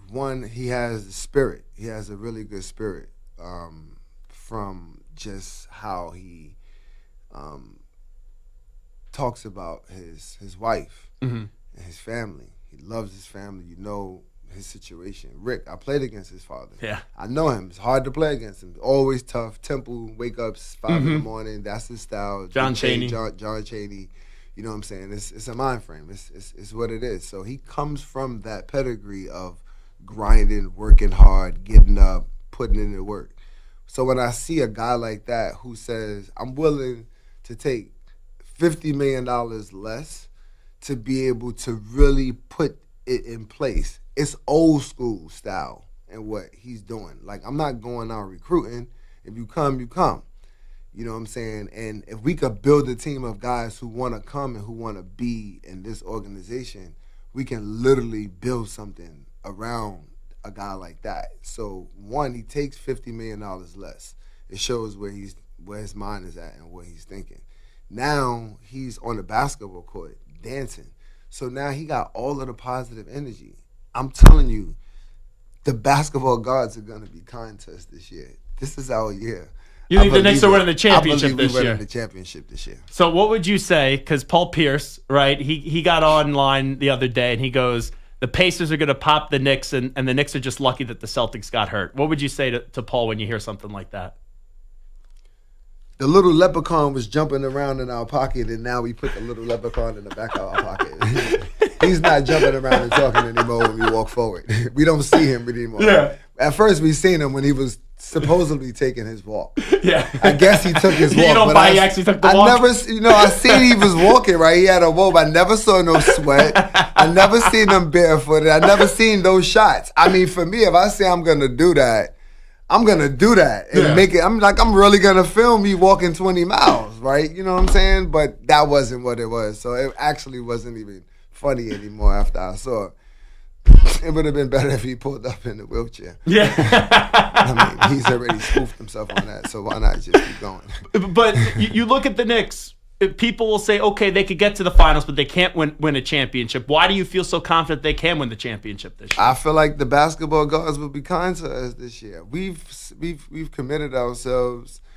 The organization is in the space that probably people will probably never ever say that they've ever seen Dolan stopping and throwing basketballs out to kids. You know what I'm saying? It's the mind frame is shifting and it's changing. It's not the same energy inside of the arena. It's everyone is on the same page. And it started at the beginning of the season. When people were speaking and talking about the Knicks, I'm like, don't let people confuse you. If we can't stick together and stay together as a team, trust me. I'm talking about as the fans, because you know how that can start. And I'm like, man, we got a really good team. We got guys that work hard. We got guys that play together. We don't have no jealousy. Yeah, guys bickering. But that's normal in the course of the season. Especially if you're not winning. You do all of what you go, you grow through all of what you go through during the regular season to get to the second season, which is the playoffs. The third season is the championship. It's 3 seasons in basketball, right? The regular season, right? The playoffs, and then the finals. All different phases of the game because there's different levels of it, right? In the finals, there's no mistakes. It's only shots. Turnovers, 5, 6 minimum. 10, 11, 12, you probably going to be like, oh, we know who's going to win today. They're not making any turnovers. Yeah. They making it. They're not turning the ball over. They're making their free throws. And not only are they making their free throws, they're rebounding. They're giving you one shot, and they're defending. So they got you under 39% shooting. You're shooting 48, 49, 50 because they're playing defense, good defense as well, right? So now when you're looking at the game, you're like, this is a good game, but they're turning the ball over. So you can literally see the mistakes in the game. And I'll tell you, we talked about Stephon Marbury here with us. We'll talk about Camelo in just a second, but you know that Jalen Brunson is going to go get his. Why not? Even when he doesn't even have his best game, he still gets 27 points. You know that OG Anunoby or Mikal Bridges have to get like 18 plus. Cat, he's so polarizing unintentionally, where there are games where he's always going to get a double-double, but does he have that killer instinct? What I saw in Game 6, that to me was a different Cat. That was an unbelievable Cat where he was like, this is my game, and I'm not letting anyone deny me. I'm just going to say what Big Mick said. We've been here before. And when he said that, that to me, that basically, it was like ringing an alarm. Like, hold up. This is not a new alarm that you're hearing. Let me ring it again. We know this sound. We've been here before. We've been in this position before. Let's not. That dude covered 5. He was running down the middle of the court. He stopped the basketball. He stopped the ball here. He stopped the ball here. Then he ran to the middle. Then he ran out to the corner and closed out. He ran up high hands, closed out, shoved, foot fire all the way down to the corner. And then my man Jalen, it then got the steal. Yep. That was the fans, the energy. I'm telling you, the dude, Jaylen Brown, was throwing the basketball to invisible people. The ghost of the garden. I'm telling you, literally. I think you just got in his head. If I'm being honest, it was so crazy. It was so loud inside of the garden. It was the loudest I ever heard it in there. Yeah, like it was I crazy felt loud. I was only at Game 4. I wasn't at 6. Man. I thought 4 was ridiculous. Okay, first of all, we got our fan base. It's all right. You got to look at our fan base. Our fan base is new. These kids are different. Yeah. They're smart. They're educated with AI. They are very well aware of what goes on. Within seconds, they can yeah, right. Get the viral video. Basically. They know because AI tell you. So you type somebody's name, they know. It come right out. Right? So now they know what's going on. So it's a different fan base. So they're supporting the real. They're not supporting guys that are going out when, we picked some guys because they got a big name. That's not what's going on. They're supporting good basketball, winning basketball, guys that are committing themselves, getting hurt, coming back. Bridges, everybody should be like trying to go to his training camp. Whatever he's doing, kids need to do what he's doing. I'm dead serious. It's not so much about the minutes. It's about what he's doing to be able to do that. Yeah. Because this dude gets hurt too. He get hit. He falls. And he just keep getting up, like peeling somebody up. And just throw him back up, and he just start playing again. And then he just plays and plays and plays and plays. So when he complained about the minutes, I was like, this is like that part that you have with your coach where you're used to him, but you're like tired of him. Yeah. But the other guys, went like to couples Jalen, therapy for a little bit. That's what happens. Yeah, Jalen, them, they like, it's not going to change. This is what it is. When Tibbs was out of a job, he would come on this show all the time. And I said, what do you say to people that say your demanding style is going to prevent you from another job? And he goes, I'm not the first demanding coach, and I definitely won't be the last. Get in better shape. I tell people, if you sign a big deal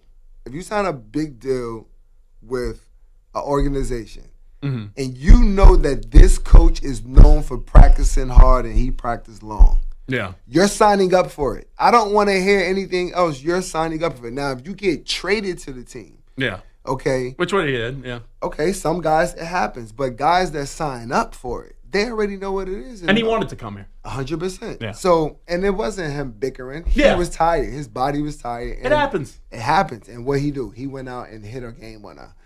and won the first two Boston games too You know with that what I'm defensive saying? play.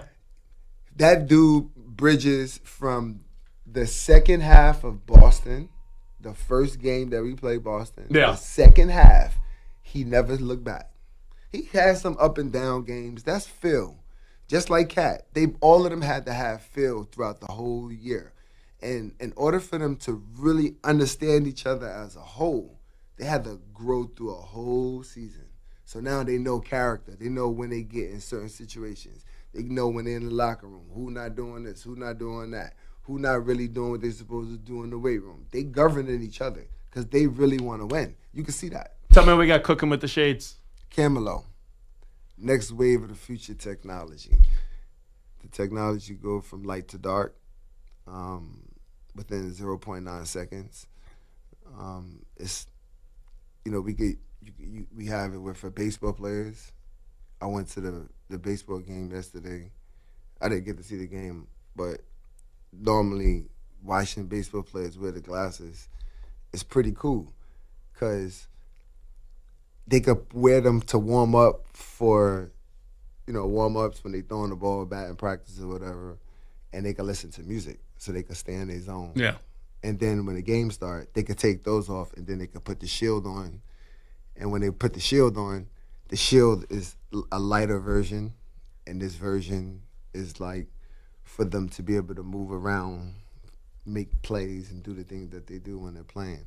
Jose Reyes is the first person that you want to talk about style. He's got it. Yeah. He's the first person that I signed with Camelo. So Camelo signed him. He was our first sign. He was super happy about that. That's my brother. Mad love. Shout out to him. But yeah, that's pretty much what we've been doing with the brand. So well, let me do this. I got to take a 5-minute break. I just want to ask you a few more things on the basketball front. So let's just take a break. We'll come on back in 5 minutes. Stephon Marbury is here with us. And man, you are always dressed perfectly. I'm telling you, you go to the Knicks games, they bring out the Jenners, they bring out Chalamet. It doesn't matter. Stephon Marbury is the definition of aura right now in Madison Square Garden. So let's take a break. We'll come on back in 5 minutes, do a few more topics around the NBA with the great Stephon Marbury.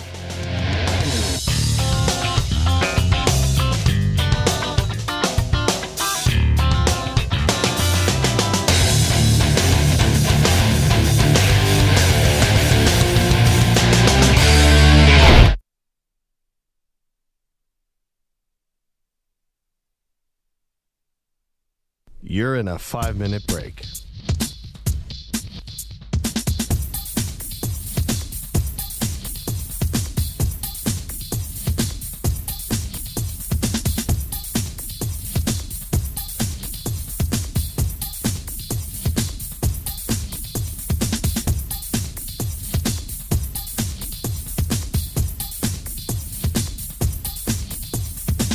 Four minutes, 30 seconds remaining.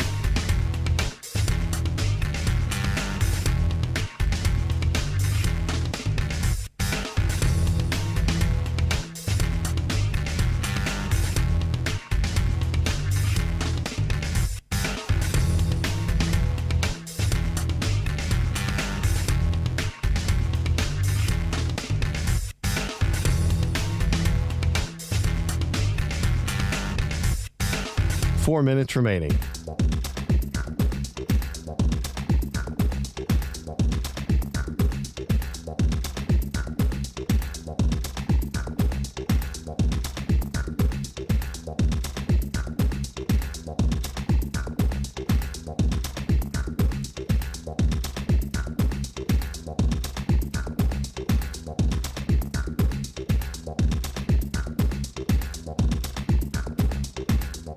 Three minutes, 30 seconds remaining.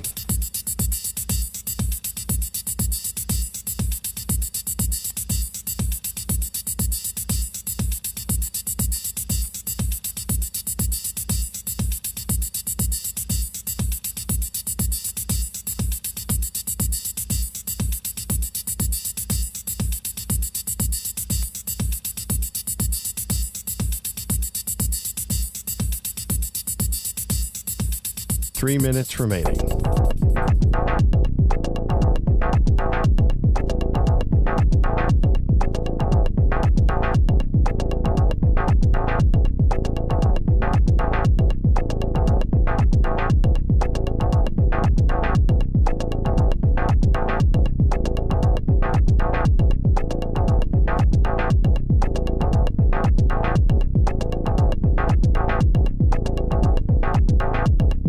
minutes, 30 seconds remaining.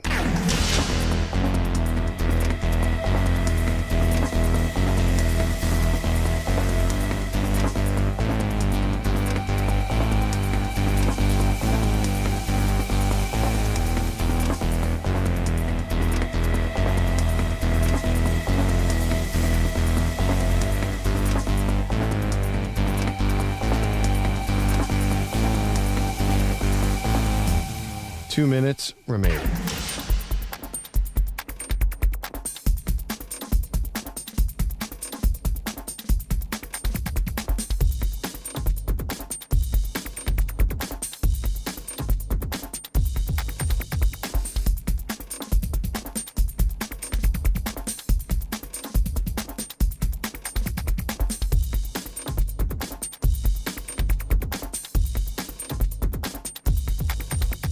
One minute, 30 seconds remaining.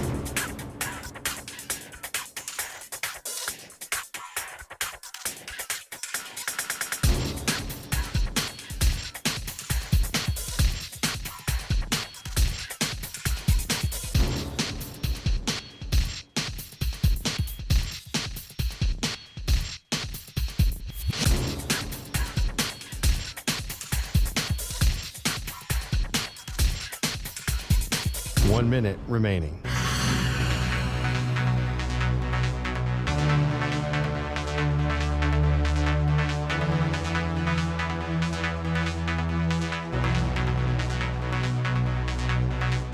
Forty-five seconds remaining.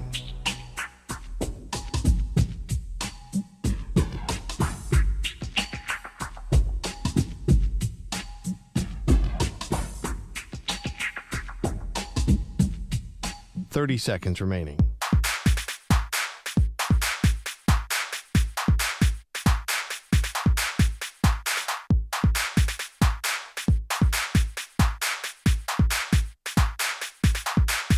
Fifteen seconds.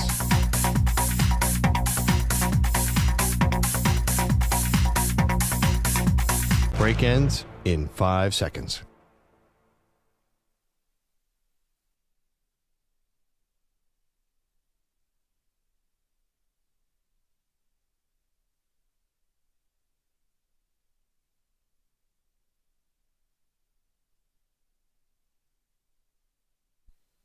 To infinity and beyond. He's live. He's nationwide. This is the Zach Gelb Show.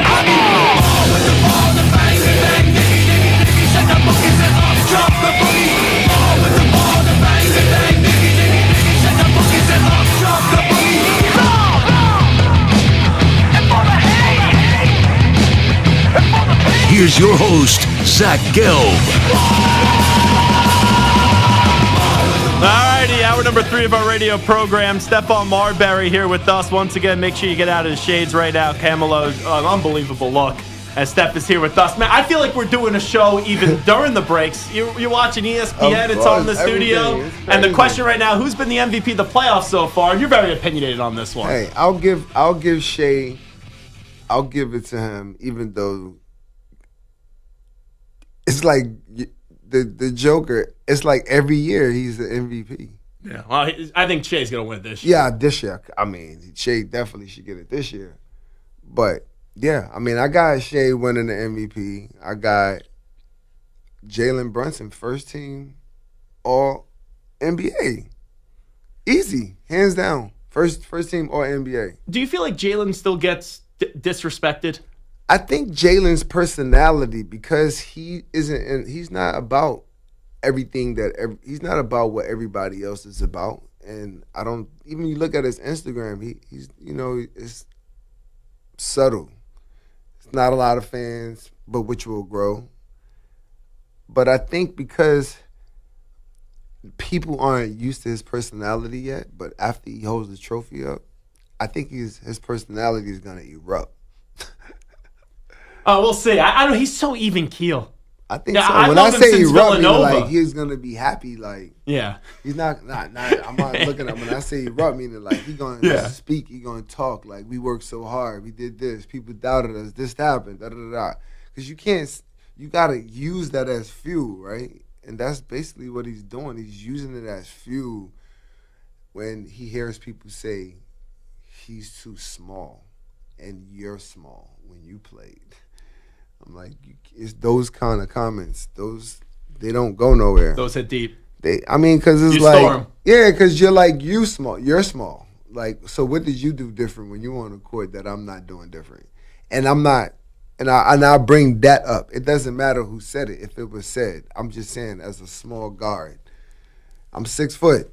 So if I get on the court, when I'm playing on the court, so if another small guard say that they don't think that I'm capable of doing something because I'm small, that's a little, the thinking, it's like you're just talking. You're not really thinking when you're talking. That's why I kind of like the Final Four teams here, because if you look at the best player in the Final Four teams, Shai Gilgeous-Alexander, MVP of the league right now, looking to win his first ever championship. Ant is on the verge of becoming the face of the league. And then you have Jalen, speaks for itself, but then Halliburton, this dude was voted the most overrated player, and it's back-to-back years the man's in the Eastern Conference Finals. Yeah, he's this guy, he knows how to play. Yeah. So because he knows how to play, he has an orthodox style in how he shoots the ball. It's like, you don't know, it's like hit or miss, but he knows when it's going to go in because he has the confidence to shoot it. But his ability to make plays and see over the defense and, still maintain the confidence is good. And it's challenging for us. But I think this is personal. And I think getting on the court with them this playoffs while we're healthy and they're healthy, I think it's a different tune. And inside our building is going to be different this year around because the energy is different because our guys are actually resting and preparing and looking at film from last year when they played against us. I know I would be. I'll be watching all of what I did to them last year and watching what they did to me because to me it's personal. I think it's Knicks in 6. What do you think this year? That's what I'm going. I'm going Knicks in 6. Okay. That's the champ. Let me see. 1, 2 home. Yeah, I'm going 5. Oh, now you sound like the guy. I said 5. I said 5 the first time. I'm going 5. We win our first 2 home games. Mm-hmm. I think we not crush them. I think we do something different. We play a great game. Like we play great basketball. Okay. That's what I think. I think great basketball. Like you watch Princeton, you're like, man, if those guys can really just dunk. Like wow, because I can appreciate watching biddies play if they know how to play. Okay. You know what I'm saying? The little kids, midgets, biddies. I love watching the little kids play. But when you watch basketball and you can see execution, and you see how it happens and how it formulates, it's pretty dope. And everything it's the mind when playing in the Ivy League, which is what I love about it when I talk to my son about Ivy League. And watching basketball right now being played, I feel like sometimes we watch the Knicks play like that. Sometimes. They're a fun team to watch. Yeah. Because styles. And also, a lot of people just never expected Brunson to be a one in a championship team, or even Cat being disrespected, and he's been their second best player. And then you just see the toughness of an OG Anunoby and a Mikal Bridges Deuce off the bench. Mitch Robinson getting better at the free throw line. There's outside of just people not liking New York, there's very little to dislike about this team. But this is the fly part. Mitch made the adjustment during the playoffs. Yeah. That right there. After the air balls and all that. Bruh, like that's completely different. It's not the same situation. Like when you go into a big man shooting free throws consistently every year with the mind frame that people are gonna foul me. That's something to deal with. Like that's a nerve wracking until you say, you know what? I'm gonna make this decision and I'm gonna shoot these free throws exactly like I'm about to shoot them. Boom, boom, boom, 5 in a row. But what he did was he was following through. It still was, It still was a pew. Yeah, it was a line drive. It hit a glove, though.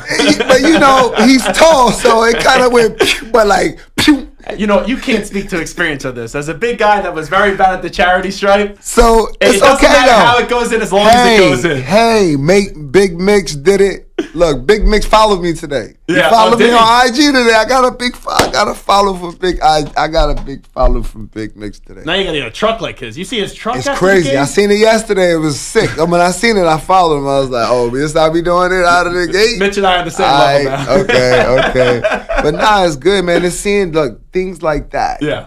Like him making those free throws. It showed Boston fans like, oh. It's like those things doing when you watching the game and you go to the line, you go to the like, he's gonna miss these. And then you go and then you see this dude like Duke, and you like, hold up. He could do it. Did they lower the rim? Anything's possible. Did they lower the rim? Like, how did that happen like that fast like that? How did he, last game he was shooting like this, and then this game, this is how he, nah, this ain't it. Let me ask you about Anthony Edwards, because I know you started your career in Minnesota. To see what he's been doing the last 2 years, and he's knocking on the door of going to the NBA Finals. It's going to be tough up against the Thunder. What stands out to you with Ant? First, when I found out about his mom and his grandma, when I learned about that, I said, "Oh, okay." I got a different viewpoint from him. But actually, once he learns how to channel that energy and use that energy as a motor to like really figure it out, forget about the face of the league. I mean, this guy does things like Michael Jordan on the basketball court. And I'm not saying something that nobody else is saying. And when you see things like that as a guy who played professional basketball, I played against Jordan, I played against Kobe, and I played against LeBron. And I've never seen nobody like Jordan until I seen Kobe. And I never seen nobody like Jordan until I seen a younger version like Anthony Edwards play like how Mike played when he was younger. See, Kobe didn't play like Michael Jordan when he was younger. Kobe had his own little style. It evolved into him playing exactly like Michael Jordan. But Anthony Edwards, he came in the game with a whole bunch of different things that we didn't see from Michael Jordan. That was different. And now the kids, you remember Soaring? Remember that, right? Kids do that now, like backwards. That's nothing. I do that in a Fisher Price hoop. So this is right. Me too. Yeah. You puff. You already know. Puff. That's how we practice our dunks. Or I do that and then I wake up and I'm like, oh, I was dreaming. So when you see guys like Anthony Edwards come into the game, playing like that, but with his own style, with handle, with leading the lead in 3-point shots, telling everybody, I'm going to lead the lead in threes. I'm going to take them and I'm going to make them. You know what I'm saying? Like Floyd Mayweather's motto. I said, Floyd, man, why is your percentage so high? He said, I don't swing at moving targets. And I was like, that makes sense.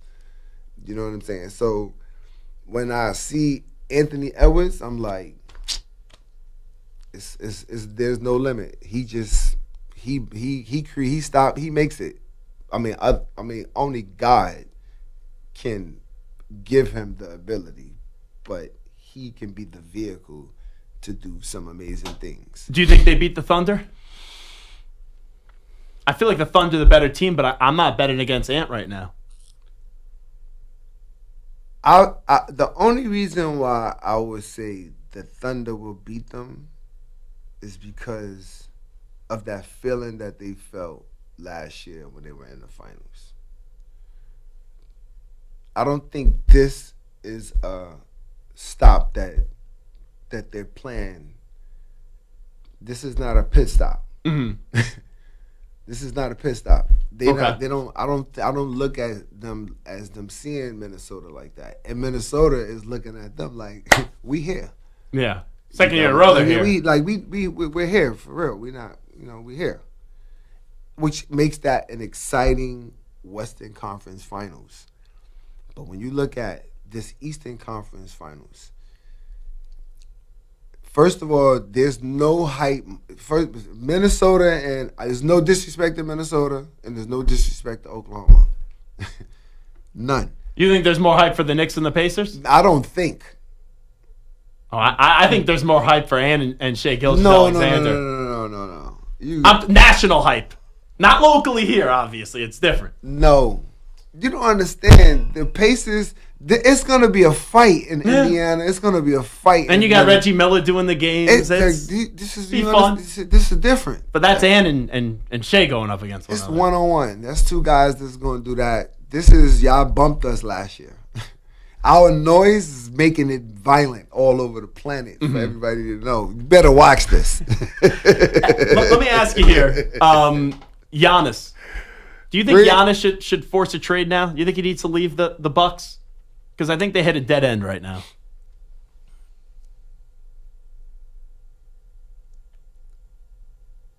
They got a chip. They good. I mean, he did what he did. But he wants another one. If he's willing to grow through that process, then why not? Just figure it out. Figure out who wants to go to Wisconsin. Yeah, and they got people. They had. I know Dame's hurt now, but they got Dame there. If it's not a winning organization and the franchise isn't winning, people not picking up to just go there and say, "I'm going to live in." They're not going to do that. Not in this day and age when you can pick and choose. You got to really be winning and rocking and rolling. If you're not, no dice. All right. Last thing I'll ask you once again. Hype up Camelo before we let you go.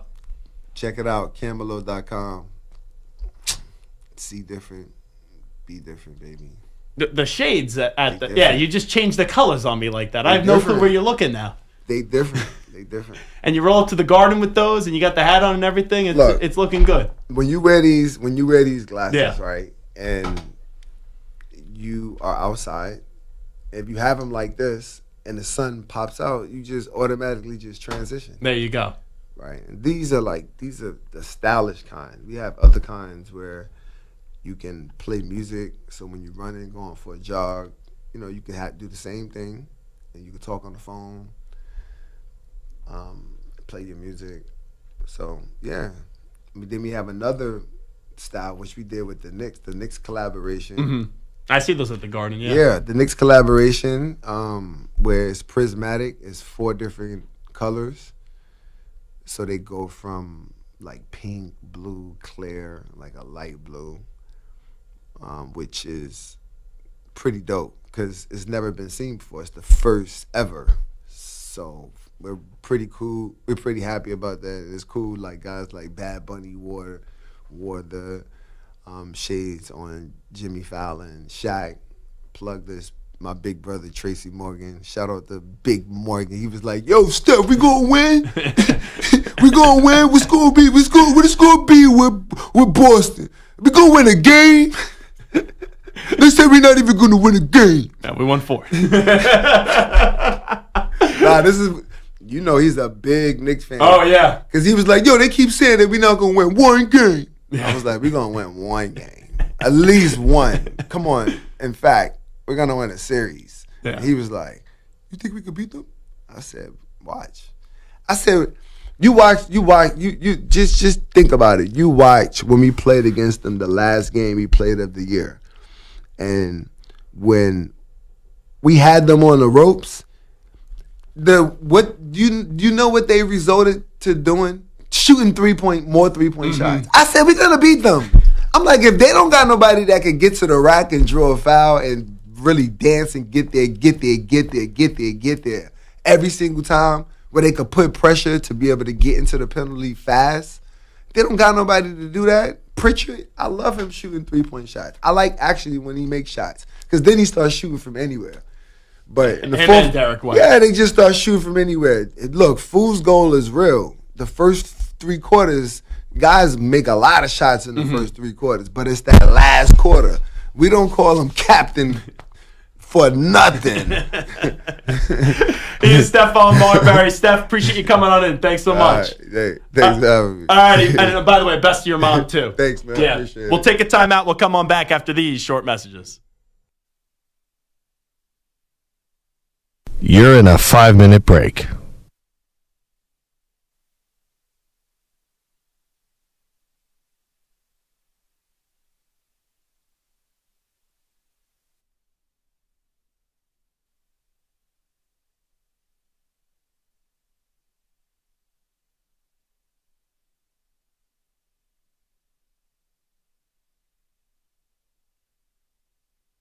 Four minutes, 30 seconds remaining.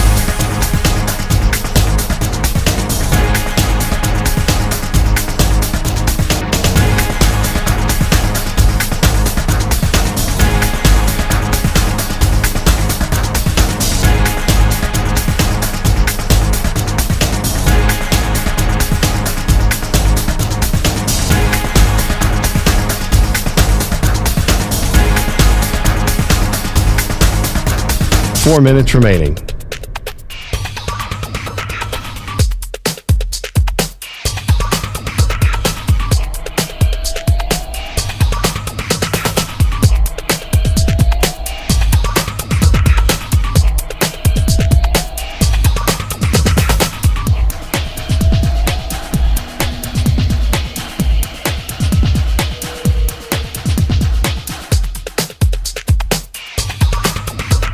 Three minutes, 30 seconds remaining.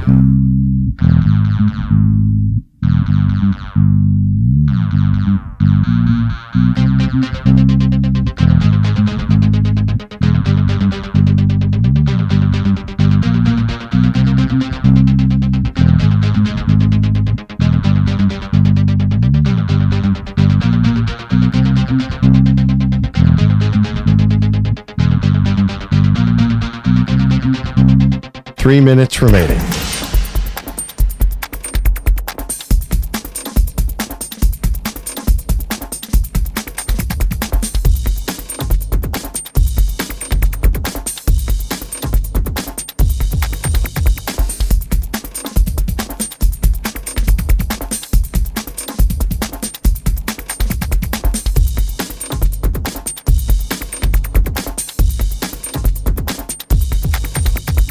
Two minutes, 30 seconds remaining.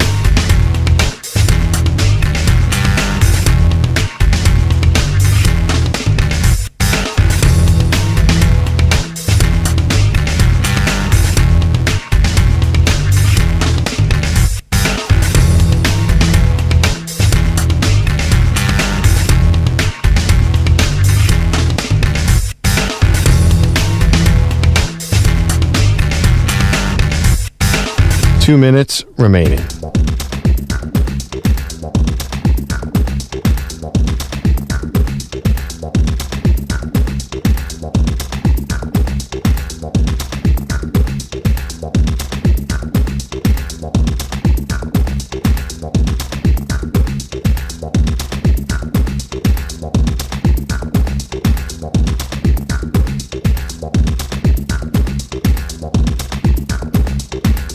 One minute, 30 seconds remaining.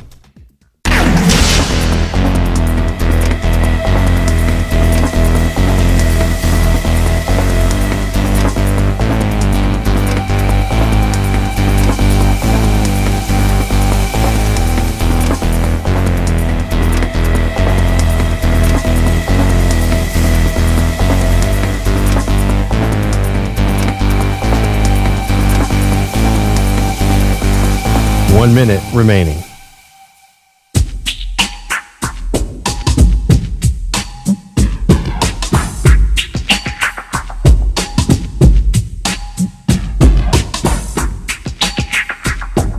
.45 seconds remaining.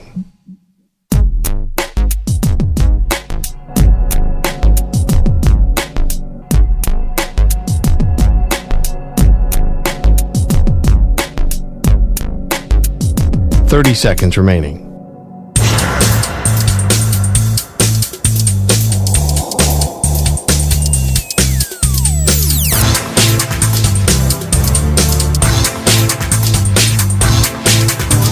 15 seconds.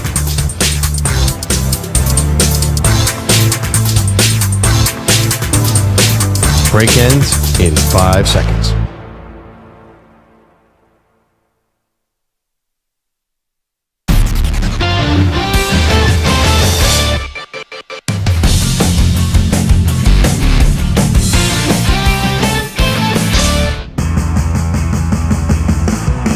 Zach's taking on the most polarizing issues in sports.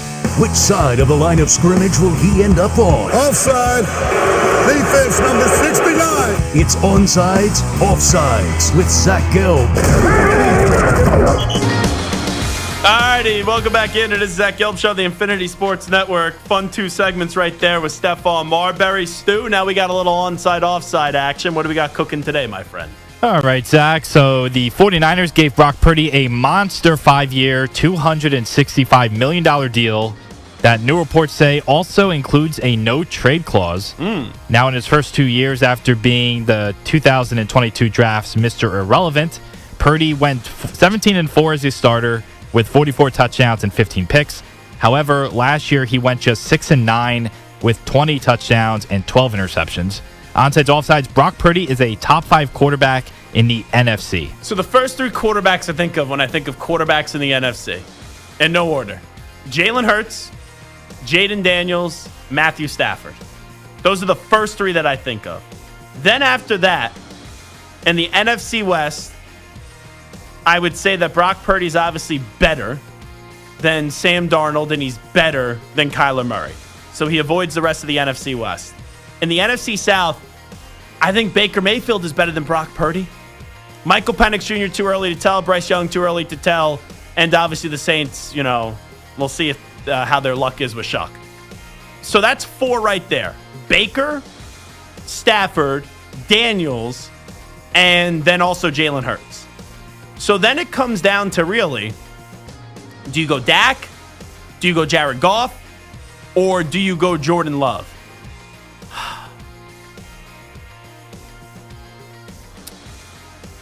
I'm going to say Goff. I'm going to say Goff for now. That's the next guy up. So is Brock Purdy a top 5 QB in the NFC? For now, I think he is just on the outside looking in. I'm going to go offside there. Offside. So Marvin Harrison Jr. had a solid yet underwhelming rookie season for the Cardinals. Now, over the weekend, Cardinals legend Larry Fitzgerald was asked if he gave Marvin Harrison Jr. any advice. Every time I see him, I've got a chance to spend a couple of times with him, probably 5 or 6. He's a lovely young man, but I just try to stay out the way. If he ever needs anything, I told him I'm always available for him any way I can be helpful. But unfortunately, he has a father who was a heck of a lot better than I was, so he can tap into him whenever he likes. All right, so speaking of his dad, so Fitzgerald made 11 Pro Bowls and finished second all-time at both receptions and yards. But Marvin Harrison Sr., he has 2 more All-Pro selections and more touchdowns than Fitzgerald. Onsides, offsides, Harrison was the better all-time receiver than Fitzgerald. So I'm just doing an exercise here to illustrate the point. If I said who's the greatest wide receiver of all time, without question, it's Jerry Rice. No one would even argue that. No. Then after that, Stu, who would you say?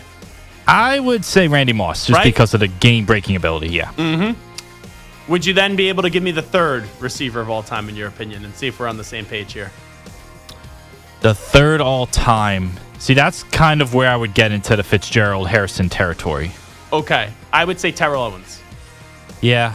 So you're right. Yeah. To me, if those are the 3, then it's okay, who's 4? And if you're looking for a 4th spot, I think the next 2 guys that I would go to in just terms of my conversations and like who I'm thinking about would be either Calvin Johnson or Larry Fitzgerald. Marvin Harrison, stud. Marvin Harrison, Hall of Famer. Marvin Harrison, obviously an all-time great. But when I just go through who are the greatest wide receivers of all time, and you go back further in history and stuff like that, but if I'm just thinking from Jerry Rice and on, Rice to me comes 1, then 2, I do believe that it would be Randy Moss. 3, I do believe that it'd be Terrell Owens. And then I'd probably go Megatron 4, just the dominance, and then 5, Larry Fitzgerald. I just think Larry Fitzgerald was better than Marvin Harrison. And also, because we were debating a little bit of this before the show. You weren't a part of the conversation, Stu, unfortunately. But Tiki and Samter and I were sitting around. We were talking about this. And Tiki said that it was Larry Fitzgerald over Marvin Harrison. And then I said, this could be true. I think Larry Fitzgerald had the greatest postseason run that didn't result in a championship I've ever seen. In 4 playoff games, he had 30 receptions, 546 yards, and had 7 touchdowns. Think about that. In a 4-game stretch where they beat Atlanta, Carolina, the Eagles, and they lost to the Steelers, which he scored the go-ahead touchdown before you had Big Ben find Santonio Holmes and get the 2 feet inbounds for the touchdown. No, he didn't. He did. You just were getting paid by the Arizona Cardinals at the time, so you're going to think that he didn't get 2 feet inbounds. The 2 feet were inbounds. But anyway, to answer your question, Harrison was the better all-time receiver than Fitzgerald. It's even Hickey. Even Hickey, who's Mr. Colt, I said this to him, and he was like, why do you have to do this to me? So I go, your answer's Fitzgerald. He goes, yep, it is. So I would go offside on that one if you say Harrison's better than Larry Fitz. Offside. Great question, though. The number 1 seeded Thunder advanced to the Western Conference Finals thanks to a dominating Game 7 blowout win over the Nuggets.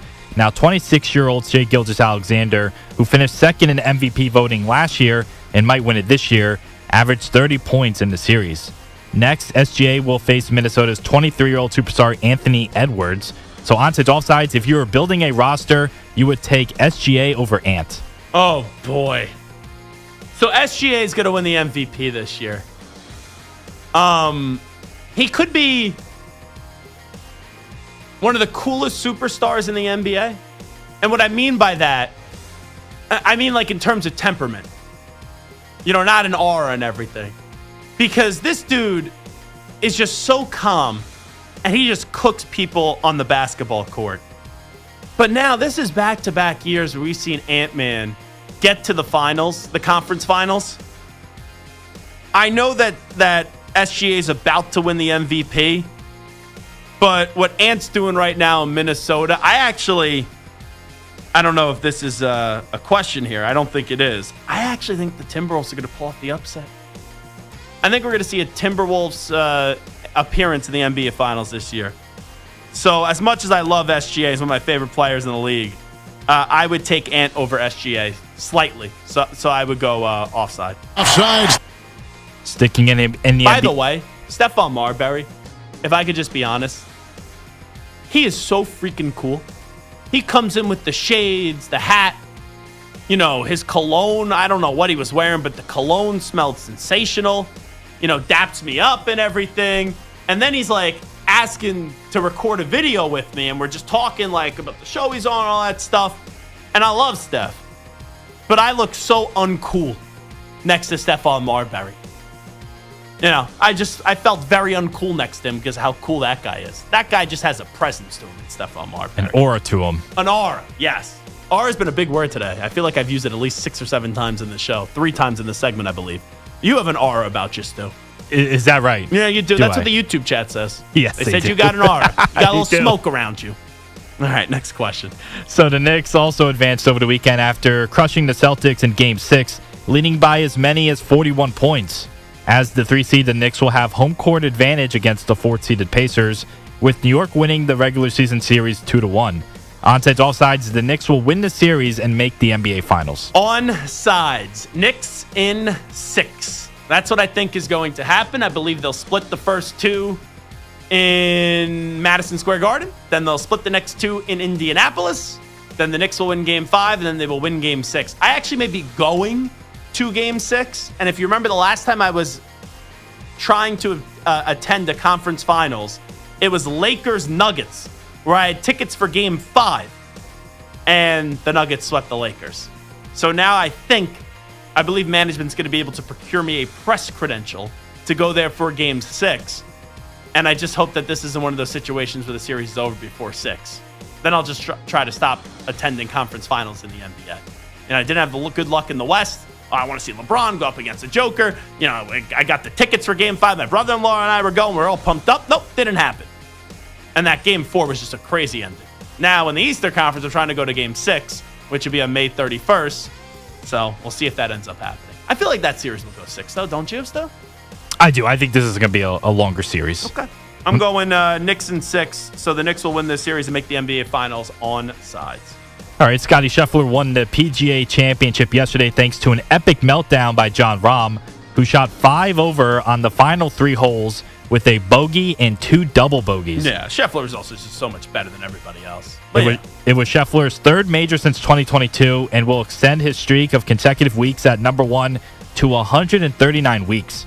Onside, offside, Scottie Scheffler is the best golfer we've seen since Tiger. Ooh, good question.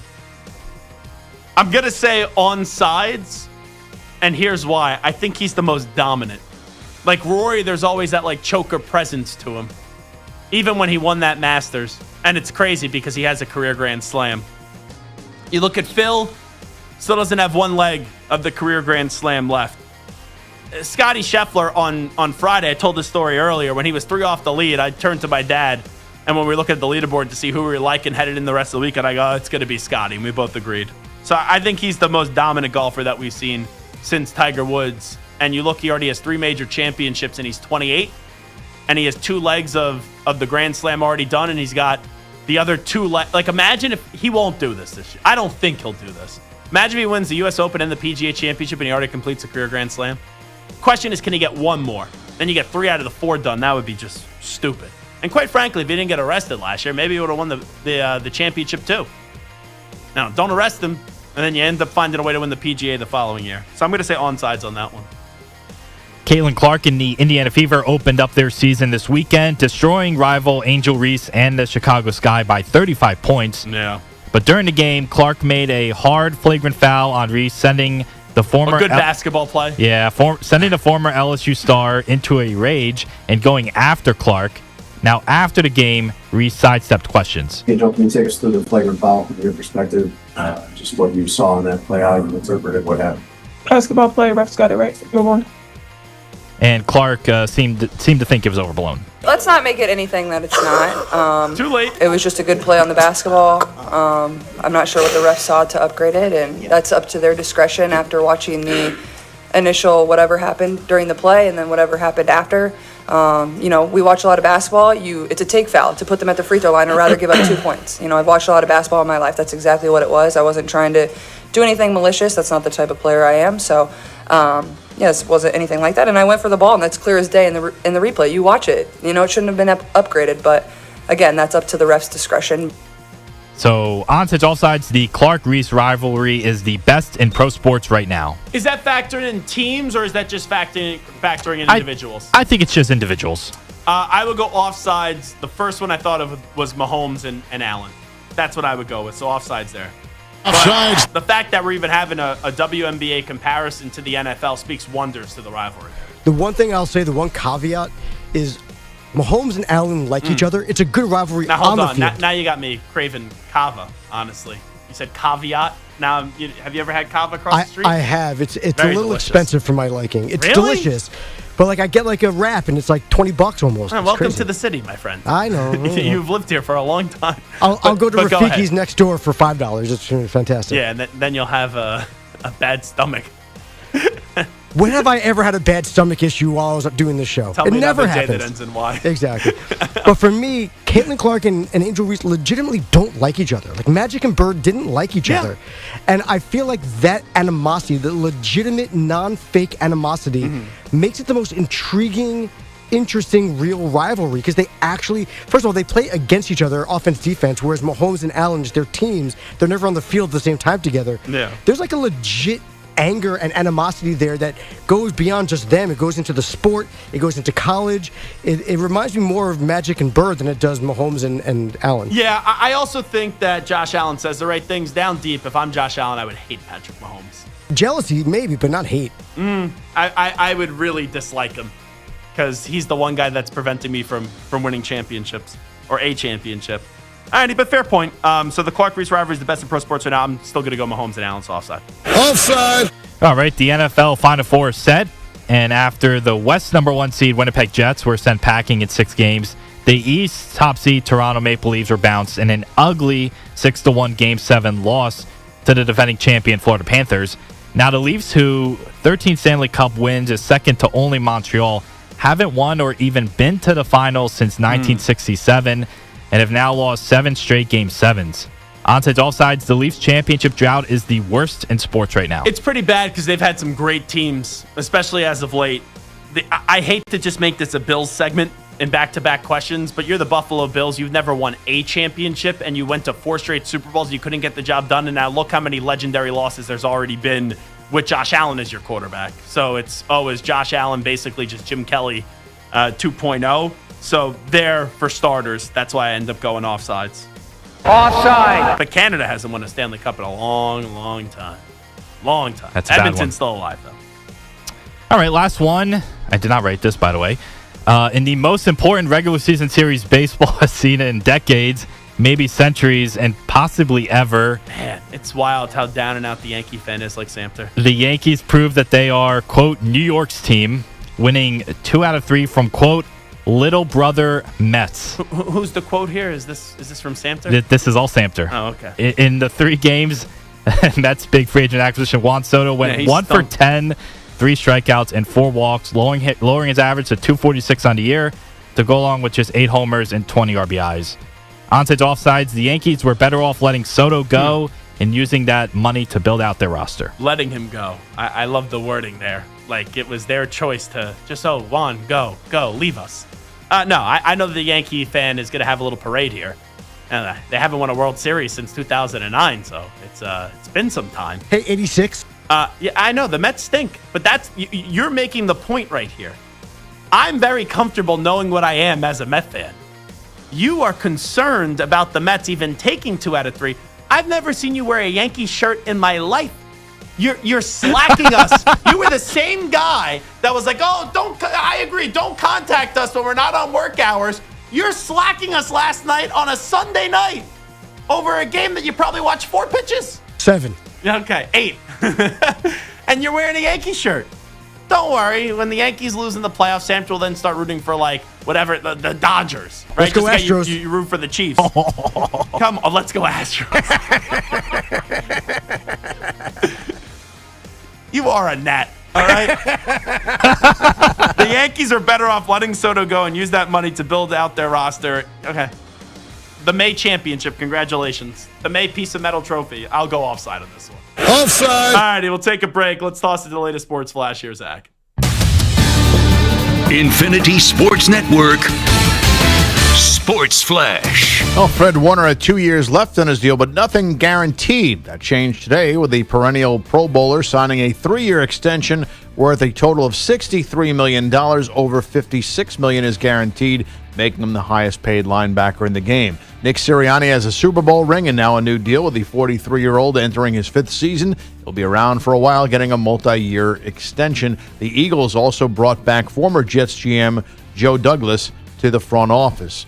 The Dodgers are tied for the most wins in the National League with 29, but it has been a struggle for the defending champs. At times, they can look dominant, but they've dealt with a large number of injuries so far, and catcher Will Smith said that has definitely impacted their title defense. Guys are getting hurt and stuff. That's part of a long year. We're on a 20 or 21 day stretch right now, so yeah, maybe a little bit of tired, a little bit of fatigue, but it's impressive still seeing these guys go out and compete every night. Everyone's still giving it their best, and that's what matters. The Tigers have the most wins in baseball with 31. They open a series in St. Louis tonight. I'm Rich Acker. Hey, like us on Facebook. Our handle is INF Sportsnet. That's INF Sportsnet for our Facebook page. This is the Infinity Sports Network.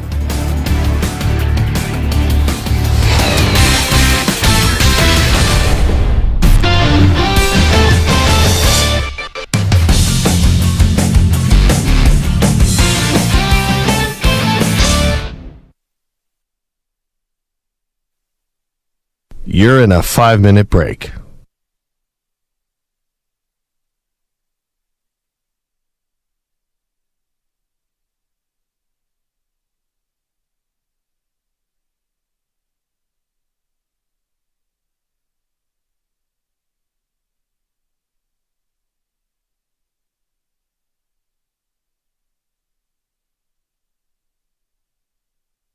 Four minutes, 30 seconds remaining.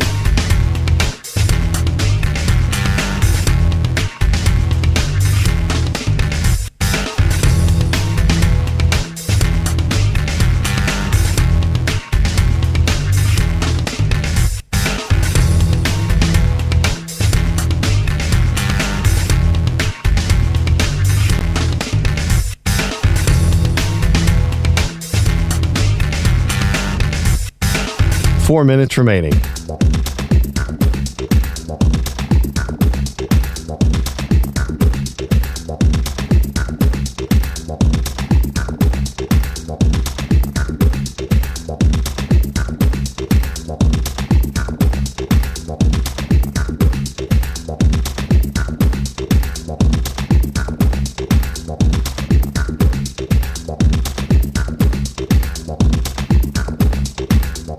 Three minutes, 30 seconds remaining.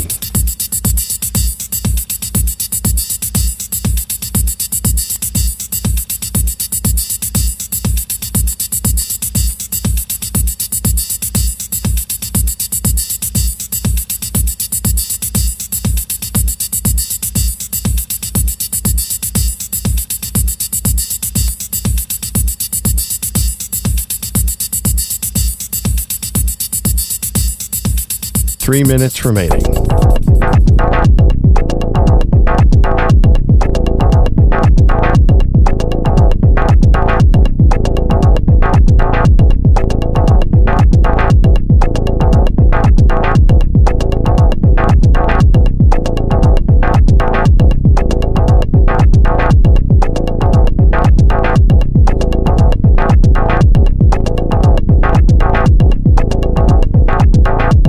Two minutes, 30 seconds remaining.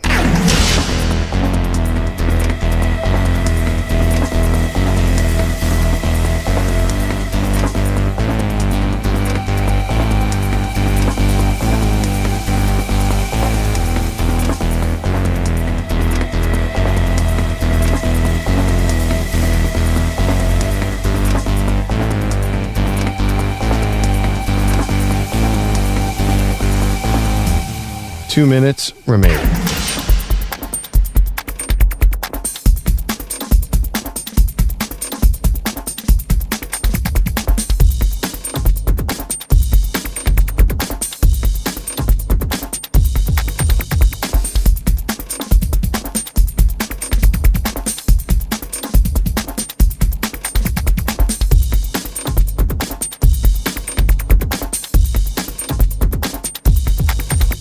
One minute, 30 seconds remaining.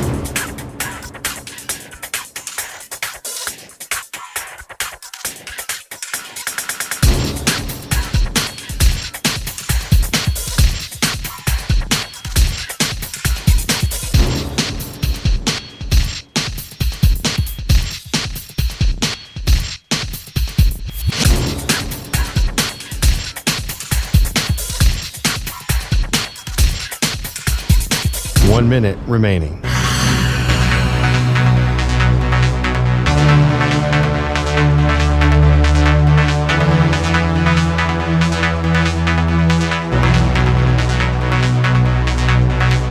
Forty-five seconds remaining.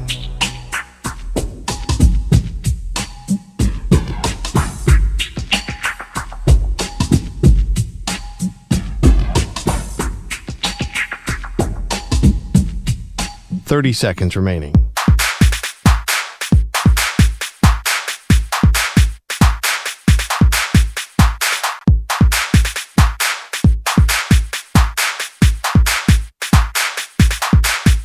Fifteen seconds.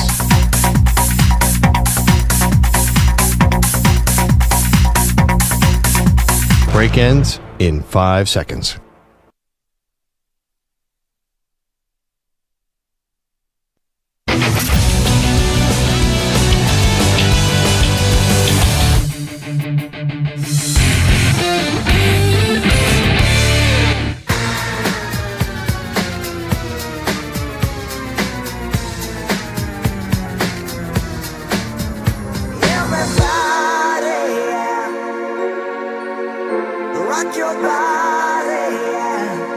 Hey, this is Howie. And this is Nick. From the Backstreet Boys. And you're listening to the Zach Gelb Show. And guess what?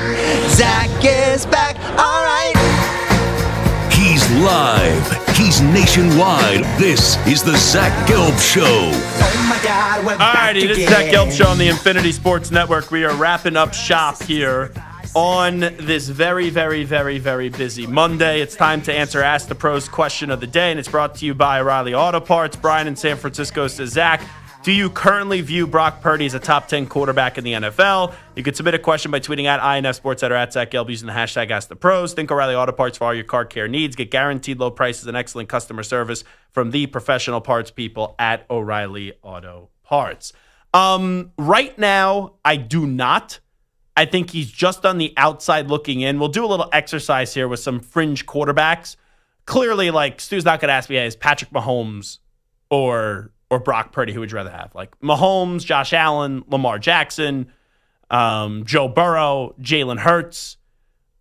Like, those are 5 guys right away that I think you would definitely all rather have of Brock Purdy. So then is there a range to get him from 6 to 10? So Stu has compiled a list of a bunch of potential quarterbacks, and then I'll give you my top 10, and we could just plow through these. So go ahead, Stu. All right. What about Brock Purdy or Tua Tagovailoa? I'd rather have Brock. I don't trust Tua because of the injuries. All right. How about Aaron Rodgers, assuming he plays, or Brock Purdy? Aaron Rodgers in the year of 2025, I don't trust him. I know that he played okay in the final 10 games of the season. I would rather go with Brock Purdy and some of the untapped potential there than a older Aaron Rodgers. All right. What about C.J. Stroud now in his 3rd year, or Brock Purdy? I'd rather have C.J. Stroud. What C.J. Stroud's done his first 2 years in the league is very impressive. I know you can say the same about Brock Purdy. But he elevated that franchise and didn't have the greatest roster in the world. I'd rather have C.J. Stroud. Someone who was paid pretty handsomely last offseason, Trevor Lawrence or Brock Purdy? Rather have Brock Purdy. I've seen more from Brock Purdy in the postseason. All right, how about the first overall pick in this year's draft, Cam Ward or Brock Purdy? You know, I wonder if you asked the 49ers that. Would you rather have Cam Ward in a rookie deal or pay Brock Purdy $53 million a year? I'm going to actually say Cam Ward just because of what the potential is. All right, what about Justin Herbert or Brock Purdy? I would rather go Justin Herbert. I think he has the better physical tools now. He had a terrible moment in the postseason this past year, but I think if you put Justin Herbert on the San Francisco 49ers, that would be a team that would be more intimidating than with Brock Purdy. All right, what about Bo Nix or Brock Purdy? Only 1 year. With the rookie contract, I kind of like it. I would rather go Bo Nix. All right, what about Dak Prescott or Brock Purdy? Brock Purdy. Okay, what about Jordan Love or Brock Purdy? Ooh, good one. I look at Jordan Love. He doesn't have the greatest wide receivers in the world. Like Brandon Ayuk, and I know he doesn't have any more Debo at the time. That's a heck of a 1-2 punch. Jordan Love's best wide receiver has been Christian Watson. I wouldn't call him a number 1. I would rather go Jordan Love. All right, what about last year's first overall pick, Caleb Williams or Brock Purdy? Brock is a better leader. I think, though, with the rookie contract and what Caleb can be, I would go Caleb Williams. All right. What about someone who hasn't played a snap yet, J.J. McCarthy or Brock Purdy? Too much of an unknown. I think J.J. McCarthy could be a really good quarterback, but I would go Brock Purdy. Someone else who there's some unknown about, Michael Penix Jr. or Brock Purdy? Oh, man. There's an injury past of Michael Penix Jr. going back to his days at Indiana. Good arm. I would go Brock. All right. What about Sam Darnold or Brock Purdy? Brock Purdy. Kyler Murray or Brock Purdy? Brock Purdy. And that last one, my guy, Geno Smith or Brock Purdy? Sorry, Stu. I would go Brock Purdy. You know, my top 10 quarterbacks in the NFL, Mahomes 1, Allen 2, Lamar 3, Joe Shiesty, as they call him, Joe Burrow 4. Who called him Joe Shiesty? I remember we played some clips. Someone was like, Joe Shiesty. Oh, it was Tyreek Hill when he was naming his top 5 quarterbacks and didn't include his own quarterback into a Tagovailoa. Jalen Hurts, Jaden Daniels, Matthew Stafford, C.J. Stroud, Baker Mayfield. Those to me are the top 9 quarterbacks in the NFL. When you get to 10, man, I want to put Herbert there because of the tools. But with what Jared Goff has done, get into a Super Bowl in L.A., and bringing back the Lions, it's tough not to go Goff. So even though I think Justin Herbert is a more gifted quarterback,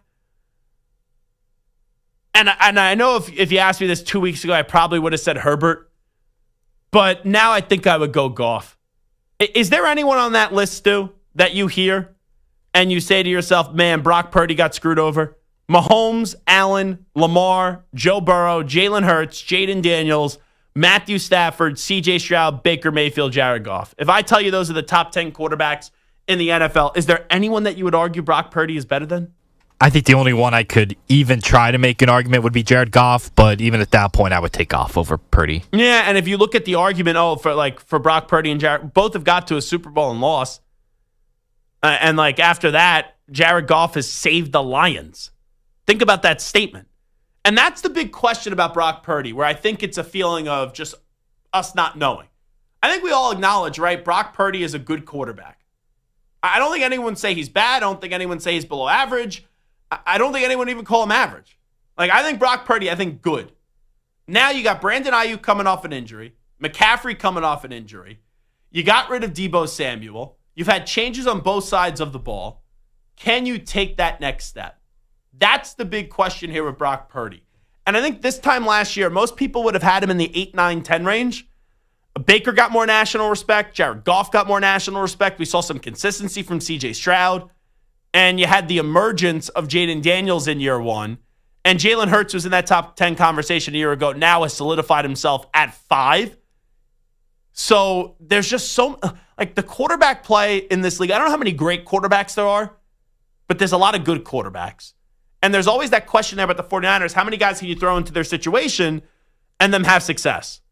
And if I look at Mahomes, Allen, Jackson, Burrow, Hurts, Daniels, Stafford, Stroud, Mayfield, and Goff, I'd all rather have them over Brock Purdy. I think Purdy, you could make a case maybe as high as 9 or 10.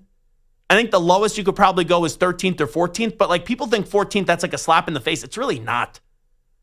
But I would say probably, and there's a lot of guys we haven't seen yet, Goff would be 10, Herbert 11, and then probably Purdy in that 12 range, I would say.